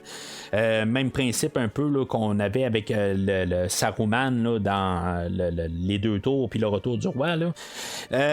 Mais c'est ça, à quelque part, là, je me dis, bon, ça a quand même bien été pour tout le film en tant que tel. Là. On arrive à la fin, il doit rester peut-être une demi-heure, tout ça. Mais non, il reste 1 heure au film. film, incluant le générique, là, mais je me dis, le dernier film avait un 10 minutes de générique, fait qu'il y a, au pire, ça fait 50-55 minutes là, au film qui reste. Là. Je me dis, qu'est-ce qu'on va faire pour trouver 1 heure de film encore à la rencontre de Smaug et de Bilbon, c'est comme, c'est complètement ridicule, là. Je me dis, en tout cas, on va intermêler là, l'histoire de Gandalf là-dedans, là, qui est à Golduldur là-dedans, puis tout ça. Ça va rajouter du temps, puis on a Legolas qui est en train de se battre aussi là, avec les orques, puis de Bolg, tout ça. Puis, ça fait que ça paraît pas trop, mais on est à la finale, puis ça commence à 1 heure de la fin. Là. Fait que, tu sais, des petites choses qui vont avoir changé en bout de ligne, là, on a envoyé Bilbon comme éclaireur, dans le fond, là, pour retrouver l'Arkenstone, mais tu sais, l'endroit est immense. Tu sais, c'est comme à quelque part assez de trouver là, une aiguille dans une botte de foin, c'est littéralement ça, pas mal. Tu sais, il y a du trésor à perte de vue. Mais tu sais, c'est visuellement, là, je trouve que c'est bien réussi. Il y a Smaug qui est là, qui est une réussite totale. Pour la générale de toute cette séquence-là, je trouve que c'est vraiment bien réussi. Puis on y monte le visage en premier, puis après ça, ben, on trouve une manière là, d'apporter là, qu'on le voit là, tout dans sa pleine gloire. Je trouve qu'il est vraiment bien réussi. Là, félicitations, dans le fond, à l'équipe là, de Weta. Ben c'est ça, tu sais, les petites nuances qu'on a faites, là, ben, c'est pas mal en gros là, les mêmes choses qu'ils disent, là, qui est apporté du livre. Mais tu sais, Bilbon, dans le livre, il reste tout le temps caché. Le Smaug, il voit jamais vraiment là, le visage. Puis c'est ça, tu sais, quelque part, là, on a changé ça. Je pense que c'est un bon choix, quelque part, là, pour aider un peu à la conversation. C'est sûr que, tu sais, je me dis, bon, il joue avec le feu pas mal. C'est quasiment un jeu de mots là, avec un dragon qui crache du feu. Là. Mais il y a des petites affaires où le fait que Bilbon, il y a un bout où Smaug il stand de lui, puis il se dit bon ben là il va falloir choisir sa manière de mourir. Puis même si Bilbon il met la bague, il est toujours là, puis tu sais, Smaug, il arrive, puis il arrive pour la gripper avec sa gueule, puis finalement, ben, tu sais, Bilbon est pas là, mais tu sais, je sais pas, là. C'est comme la fraction de seconde avant, là, puis qu'il a pas mordu dans Bilbon, ben, tu sais, c'est comme à peu près impossible, là, mais tu sais, c'est un film, puis tu sais, il faut tout le temps qu'il y ait du suspense sur chaque séquence, mais il y a beaucoup de ça, là. Éventuellement, les nains vont rentrer. Il y a Balin qui va arriver, puis il va dire à Thorin, il va dire. Puis Balin, en passant, lui, c'est le fameux nain dans Le Seigneur des Anneaux, là, dans le fond, qu'on va savoir qu'il est décédé.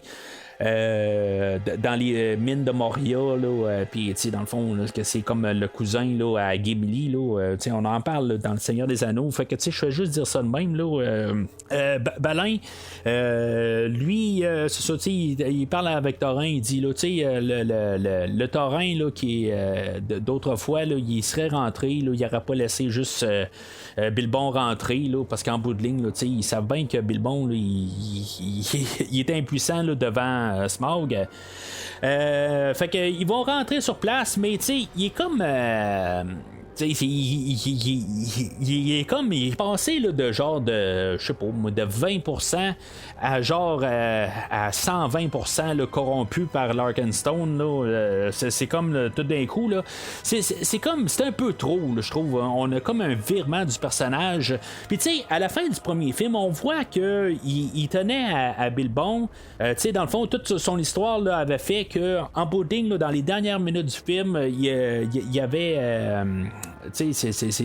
il avait fait la paix avec Bilbon, il avait dit hey, je suis content que tu sois là, pis tout ça. C'était-tu n'importe quoi, une question là, par la situation là, que il s'est dit je vais lui donner un peu un petit moment de gloire un peu, puis que finalement le lendemain il était encore en train là,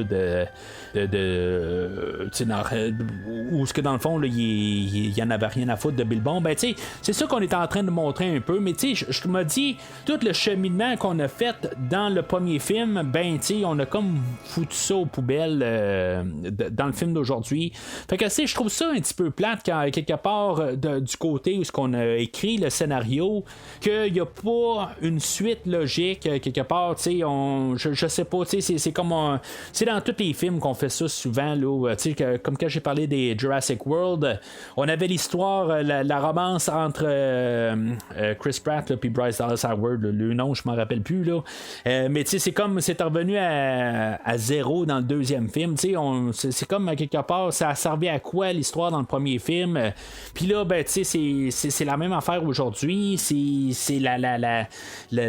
on a eu une histoire dans le premier film, puis là tu tombes au deuxième film, puis tu reviens au même point de départ, fait que des fois je trouve que c'est comme tu veux embarquer dans les personnages, mais dans le fond ils écrivent une histoire pour te garder en haleine, mais quelque part la semaine suivante on s'en fout, tout ça, on recommence à zéro, puis ça c'est des choses qui me chicotent. Et là, on a quand même des bonnes séquences, là. C'est pas à 100% réussi, là. On s'entend qu'il y a beaucoup d'effets visuels. Puis là, ils vont se promener un peu partout là, dans le royaume. Là. C'est super gros, dans le fond, là. Qu'est-ce qu'on peut faire avec l'informatique, là? Dans le fond, là, c'est qu'est-ce qu'on peut faire, c'est la grosseur du disque dur en bout de ligne qui, dans le fond, on peut agrandir le disque dur avec un autre disque dur. Fait que on peut agrandir comme qu'on veut dans le fond, puis mais honnêtement le visuel est quand même assez bon. On essaye là, de faire tous des moments là, dans le fond, nous le garder en haleine où on a nos nains qui courent un peu partout. C'est pas mal Thorin puis Bilbon en bout de ligne, là, les autres font pas grand chose, mais il y a des moments un petit peu là, qui n'ont pas de sens vraiment. Il y a un bout où ce que Thorin se ramasse là, sur la gueule de Smaug, puis il réussit à sauver de là. C'est comme de un, comment il fait pour tenir là, puis de deux, qu'en poutine que Smaug ne réussit pas à le manger, c'est à peu près impossible, mais peut-être qu'on aurait pu tuer un nain là, juste pour au moins montrer là, le drame puis le danger qui font face. On n'est peut-être pas obligé de suivre exactement le déroulement là, de qu'est-ce que Tolkien a écrit, que dans le fond là, ceux-là qui vont mourir c'est juste à la bataille des 5 armées. On aurait pu en avoir un qui se fait blesser ou quelque chose de même, qui se fait carrément manger là, par un nain, par Smaug. Je trouve qu'on aurait pu faire ça, mais en tout cas on a choisi de pas le faire, puis je trouve juste ça dommage. Que c'est une opportunité manquée là, c'est pas comme s'il en manque des nains là, on les connaît pas vraiment toutes là, on aurait pu faire mourir Bombur là, on l'a vu tout le long du film, puis là en bout de ligne justement au moins on aurait dit là c'est tu plate qui meurt là, ça aurait été quelque chose là, qu'on aurait pu se servir justement là, pour ressentir un peu un petit quelque chose pour au moins un des nains là. Mais c'est ça, fait que là il y a toutes ces séquences là, il y a un bout où on va avoir à porter là, on se ramasse dans une fonderie d'or, puis il va y avoir comme un genre de nain en or qui va avoir été construit, mais qu'en bout de ligne c'est comme trop chaud. En tout cas, je comprends pas exactement l'idée. On réussit à mouler un nain en or de genre 40 pieds d'eau, puis finalement il tient pas en bout de ligne, il retombe tout en or liquide, mais ça fait comme noyer Smaug, puis Smaug il ressort de ça, puis il est tout en or, tout ça. Je trouve que ça aurait été cool de le garder en or là, pour la fin du film, mais Smaug il se brasse comme un chien, puis il n'y a plus une once d'or sur lui là, il redevient tout bien correct là. Ça je me dis à quelque part pourquoi qu'il reste pas un petit peu d'or sur lui, là, juste une question de montrer là, qu'il y a quelque chose qui l'ont touché, quelque chose de même. C'est pas obligé de fatal à rien, mais juste au moins pour qu'il y ait un peu de texture sur lui, puis c'est comme il se secoue, puis il n'y a plus d'or du tout sur lui, là. Mais là, il a comme trouvé un genre de point faible pour comme se venger là, des nains qui sont arrivés. Il savait qu'éventuellement, il y a du monde qui allait arriver là, pour essayer là, de réclamer là, Erebor. Mais là, c'est ça, là, il est en train de se faire ramasser, puis dans le fond, là, toutes les poursuites qu'ils ont là, dans Erebor, puis dans le fond, là, sa patience a une limite. Fait que là, il décide, rendu là, quelque part, là, ça sonne le 2h45, puis ça fait comme, bon, ben là, c'est assez. Là, je m'en vais attaquer là, le village à côté, puis c'est ça. Fait que, tu sais, il décide de même qu'il s'en va attaquer le village. Tu sais, qu'il aurait pu continuer, là, éventuellement, là, à attaquer là, les nains, puis ils auraient mangé éventuellement. Mais c'est ça, tu sais, ça sonne le 2h45, puis ça fait que le film commence à être long, puis, tu sais, que finalement, le film doit finir. Fait que, tu sais, Smaug, il part, puis vers le lac, le village du lac, puis, tu sais, dans le fond, le film finit là.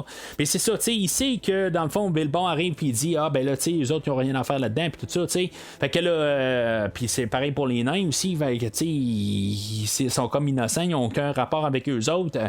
Fait que Smaug, il dit ben tu sais, c'est beau, tu montes un côté, là, que toi, ça va vous faire quelque chose si je vais attaquer le lac. Fait que je vais aller attaquer le lac, puis tu sais, après ça, ben tu sais, je vais venir vous finir avec vous autres, là, tu sais. Fait que, tu sais, ça finit sur cette note-là. Mais, tu sais, de finir en cliffhanger de même, tu sais, vraiment au milieu de l'action. Puis, tu sais, c'est quelque chose que j'ai parlé là, avec le personnage de Saruman, où ce que la fin du deuxième film, on l'avait apporté au début du troisième film. Là, je sais que dans la version théâtrale, tu sais, on l'a au début du prochain film. Les motivations à Jackson pour garder la fin du film d'aujourd'hui à la semaine prochaine. Tu sais, il arrive, il dit ben ça finit comme ça aujourd'hui. Tu sais, les films, il faut que tu les gardes en haleine pour la semaine, pour le prochain film. Non, moi honnêtement là, je pense qu'on aurait dû vraiment terminer tout avec Smaug aujourd'hui. Au moins qu'on ait une finalité. Je comprends que je peux mettre le Blu-ray du prochain film. Ça, je le comprends là. Mais je parle juste en question de film. Il manque quelque chose au film. Tu sais, c'est comme ça finit de même là. Tu sais, c'est comme au milieu de l'action.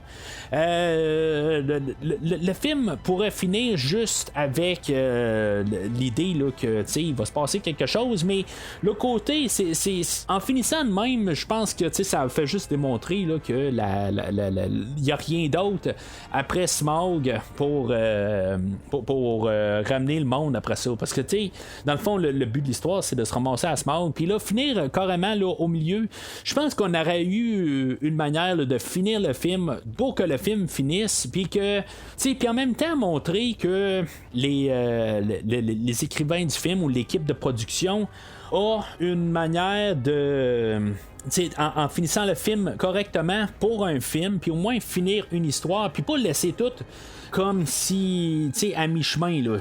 Tout, on sait que la semaine prochaine, tout va se résoudre, je comprends, mais il faut quand même, comme l'Empire contre-attaque, là. T'as une fin de film, c'est comme, t'as le duel avec Luke et Darth Vader, c'est pas coupé à mi-chemin, là. Ça termine en bout de ligne. Luke se fait ramasser, puis il a le temps d'en revenir, puis tout ça, puis on sait qu'il y a il reste encore quelque chose encore pour ramener le monde là, pour le retour du Jedi, puis ça l'a pas empêché là, le retour du Jedi d'exister, puis d'attirer le monde. Fait que là avec une fin où ce qu'on nous coupe au milieu de même, je trouve que ça fait série télévisée, puis ça fait qu'ils savent qu'il n'y a absolument rien la semaine prochaine pour parler du prochain film. qu'ils n'ont pas le choix de garder le monde en haleine au milieu d'une scène d'action pour lui dire, ben, si tu veux voir le dernier 5 minutes de l'histoire, ben, t'as pas le choix de venir voir le film la semaine prochaine. Puis c'est ça un petit peu le problème que j'ai avec ça, en bout de ligne, là, que la fin du Hobbit, c'est là que je trouve que Jackson aurait pu arriver, puis garder Smaug pour le 3e film totalement, puis réécrire toute l'histoire pour que les conflits, là, toute la bataille des 5 armées, des affaires de même, se déroulent dans le film d'aujourd'hui, puis qu'on garde Smaug, qui est l'objectif de nos nains, gardé pour pour le 3e film.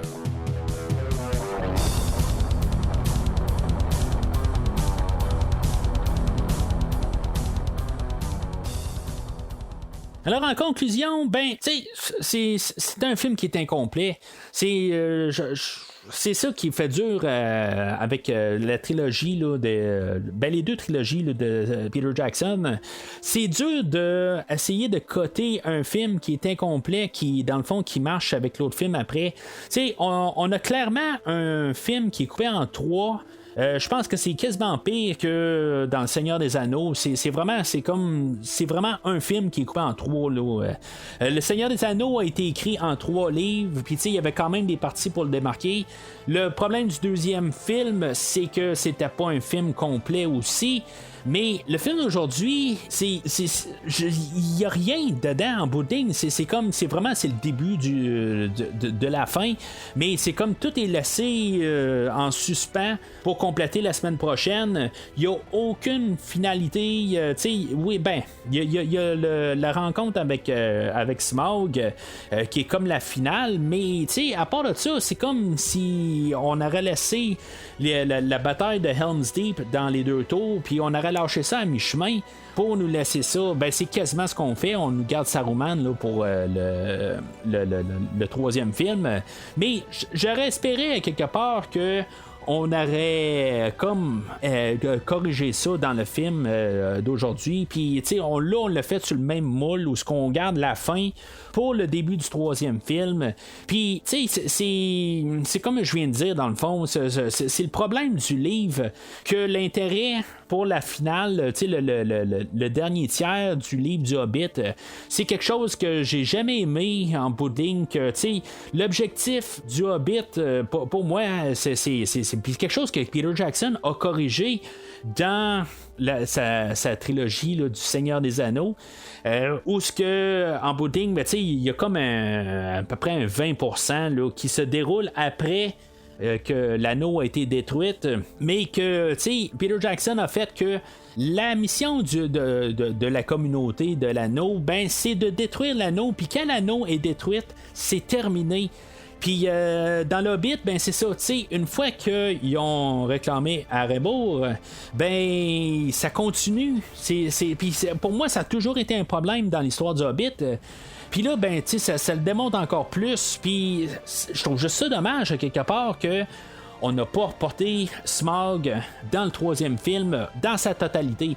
Que c'est pas la fin, que la bataille des 5 armées s'est pas déroulée avant qu'il monte la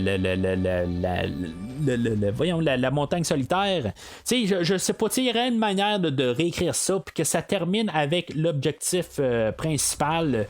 Là, c'est comme l'objectif principal se termine au 2e film, mais là, on a voulu dire que là, on va mettre vraiment la finalité de ça au début du prochain film, puis c'est ça, c'est comme ça fait que le film n'est même pas complet, puis que, c'est pour moi, il reste un intérêt de juste 5 minutes pour le prochain film, puis après ça, ben moi, dans l'histoire du Hobbit, j'ai plus d'intérêt du tout à voir le 3e film. Là, je comprends là, qu'on a élaboré beaucoup d'affaires, tout ça, puis c'est ce que je disais au début du podcast aussi, c'est où se caler là, la limite entre élaborer des histoires puis me faire perdre mon temps.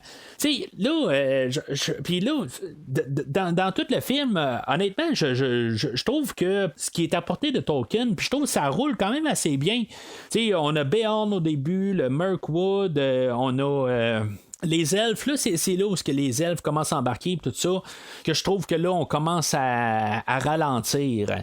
Puis, tu sais, on arrive au village, là, sur le lac, tout ça. Tu sais, on a 2 heures là-dedans. Puis, tu sais, c'est comme quand on a l'histoire de Tolkien, ça roule quand même. Tu sais, il y a à peu près 1 heure, là, jusqu'à temps qu'on se ramasse au village, au personnage là, de Bard, mettons. Mais c'est là, après ça, là, ça ralentit, parce que là, tu sais, on essaye là, d'alourdir avec Legolas, puis toute l'histoire de ça. Honnêtement, c'était, tu sais, ok, c'est beau, tu as rempli ton contrat de faire 3 films, puis là je comprends que tu peux pas faire 3 films d'1h30, parce que là, tu sais, on aurait eu 4h30 comme film total, puis là, ben, tu nous dis que c'est 3 films, tu sais, c'est comme au pire, c'est 2 films, puis même là, tu sais, ça peut être quasiment un film si tu édites encore bien le film, tu peux faire ça en 3 heures, fait que, tu sais, je comprends pourquoi qu'on l'a fait, qu'on étire la sauce, mais honnêtement, quand Jackson est arrivé avec son script de 2 films, puis on lui a dit, ben c'est parce que c'est 3 films qu'on veut, ben il aurait dû scraper tout, puis recommencer avec l'idée de 3 films. C'est plate, là, mais je comprends qu'il a mis beaucoup de temps là-dessus, mais ça aurait dû être ça. Honnêtement, là, tant qu'arriver avec un film que là, on commence à étirer, puis tu sais, c'est juste qu'on étire trop. Ça fait que ce film-là, ben, il devient une lourdeur là, extrême, là, rendu là, à peu près à 1h30 du film. Là. C'est comme là, c'est long, puis c'est comme ça aboutit pas. Là. Au pire, jusqu'à temps qu'il se ramasse là, aux portes là, d'Erebor, ça va. Mais là, c'est ça, comme j'ai dit, là, je regardais l'heure, puis là, je me dis, ben là, il reste encore 1 heure. Puis là, c'est comme c'est éternel, là, puis le côté de Gandalf, de Sauron, puis tout ça. Honnêtement, là, j'aimerais ça quasiment voir la version théâtrale, voir si, mettons, on enlève ça. Comment que je pense que le film doit être supérieur. Moi, d'après moi, là, le film est supérieur en version théâtrale. Mais encore là, je ne l'ai jamais vu, là, la version théâtrale. Contrairement à la version du film la semaine prochaine, ben, que j'ai vu au cinéma, mais c'est ça. Je me rappelle pas de la version théâtrale assez bien pour savoir de quoi qu'on va parler la semaine prochaine. Mais c'est ça. En tant que tel, là, ça me fait poser la question, est-ce que le film commence, ok, ça dit J.R.R. ça dit Lord The Hobbit. Puis, tu sais, dans le fond, est-ce que c'est plus quand même une adaptation de J.R.R. Tolkien ou ça devient le Hobbit de Peter Jackson? Tu sais, honnêtement, je comprends qu'avec le Seigneur des Anneaux, on a adapté Tolkien puis que ça l'embarquait bien avec l'univers Tolkien. Tu sais, il a fait des bons compromis puis il a même amélioré les écritures de Tolkien. Là, aujourd'hui, je sens qu'il a amélioré quand même certains aspects du Hobbit, mais je trouve que ça devient plus le film, l'adaptation du livre de Tolkien. Il ajoute tellement de stock que ça devient quelque chose qui n'est plus vraiment l'écriture de Tolkien. En tout cas, on va en parler la semaine prochaine, là, quand on va voir la globalité. Est-ce que c'est vraiment juste comme le film qui a été padé pour faire une trilogie, ou est-ce que la semaine prochaine, c'est dans le fond, c'est 1/3, puis c'est un petit peu moins qu'1/3 du livre, c'est peut-être 1/4, le dernier quart qui est élaboré en film. C'est le film le plus court aussi. Fait que, au moins, c'est en proportion, c'est correct au moins, là, mais en tout cas, on va en parler là, la semaine prochaine. J'ai quand même hâte de voir qu'est-ce que ça va faire, parce que là, c'est comme rétroactivement, on en garde les 3 ensemble. Mais si je dois mettre une couleur là, sur le film d'aujourd'hui, là, ben, je suis pas mal à la même place là, que j'étais au film des 2 tours. Ben, c'est un jaune. C'est comme ça pique drastiquement là, du film de la semaine passée, que je trouvais que c'était un bon départ, puis je trouvais pas que ça ralentissait trop. C'était bien correct, même si on avait élaboré pour rien, mais c'est correct. Je trouve que c'était bien à des bonnes doses pour le premier film, mais là je trouve que on s'arrange pour faire des détours inutiles. Dans toute l'histoire de Gandalf, je pense que c'est ça qui est la lourdure. C'est c'est l'histoire de Gandalf puis de Legolas. C'est comme si, mettons, on aurait coupé ça. Je serais plus en arrière du film d'aujourd'hui, mais faire un film de 2h30, là, ça aurait été long pareil. Fait que, juste avoir gardé ça au lieu de faire 3h05, on aurait pu avoir un film là, pas mal plus consistant avec ce que Tolkien a écrit. Puis ça aurait pas posé des questions avec Sauron puis tout ça. Puis ça aurait gardé quand même Sauron dans le Seigneur des Anneaux, juste laissé planer. Mais là, de le voir, là, je trouve que c'est peut-être un peu trop. Puis on aurait pu garder un très bon film là, juste avec une version là, de 2h15, 2h30. Mais là, c'est comme c'est trop. On en met trop pour essayer d'aller chercher l'idée, puis essayer de nous vendre l'idée là, qu'on doit faire 3 films avec le film d'aujourd'hui. Puis même si Jackson il dit, regarde, il va mettre ça, il va pelleter ça là, dans le cours de New Line, puis dire que c'est ça qui s'est fait demander, il aurait pu faire des films un petit peu plus courts pareil, là. Mais en tout cas, fait que, on va plus conclure là, cette discussion-là là, la semaine prochaine quand on va parler là, du 3e film du Hobbit. Alors, c'est pas mal tout pour aujourd'hui. N'hésitez pas à commenter sur les réseaux sociaux, Facebook, Twitter, de qu'est-ce que vous pensez du film d'aujourd'hui. Puis, dans le fond, si mettons, pour vous, là, qu'est-ce que ça a l'air, le Hobbit? C'est-tu une amélioration de film en film? C'est-tu pareil, le premier film, deuxième film, troisième film, tout ça? Ce que je voudrais surtout savoir, si, mettons, la version théâtrale est supérieure à la version Extended Cut. Je sais qu'en général, on va toujours dire que les versions Extended, c'est les meilleures, mais c'est la nature de la chose, là, en tant que telle, là, c'est la version la plus élaborée, là, la vision du réalisateur, mais en tout cas. Fait que n'hésitez pas à en parler sur les réseaux sociaux. Alors, d'ici le prochain épisode, au royaume du podcast, sachez qu'il en faut juste un pour toutes les dominer. A day may come when the courage of men fails, when we forsake our friends and break all bonds of fellowship. But it is not this day. Merci d'avoir écouté cet épisode de Premier Visionnement. J'espère que vous êtes bien amusés.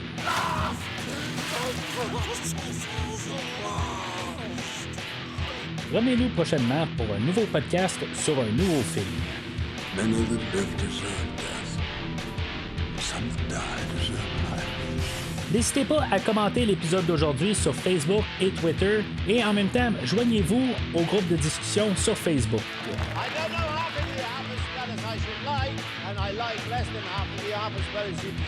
Vous voulez voir le catalogue complet du podcast?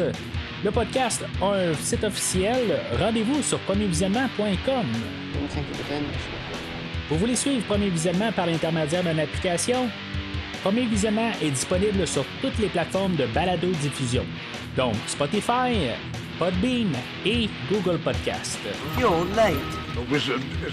En espérant nous avoir donné du bon temps, rendez-vous au prochain podcast. Once and for all. Come on, Mr. Frodo. I can't carry it for you, but I can carry you.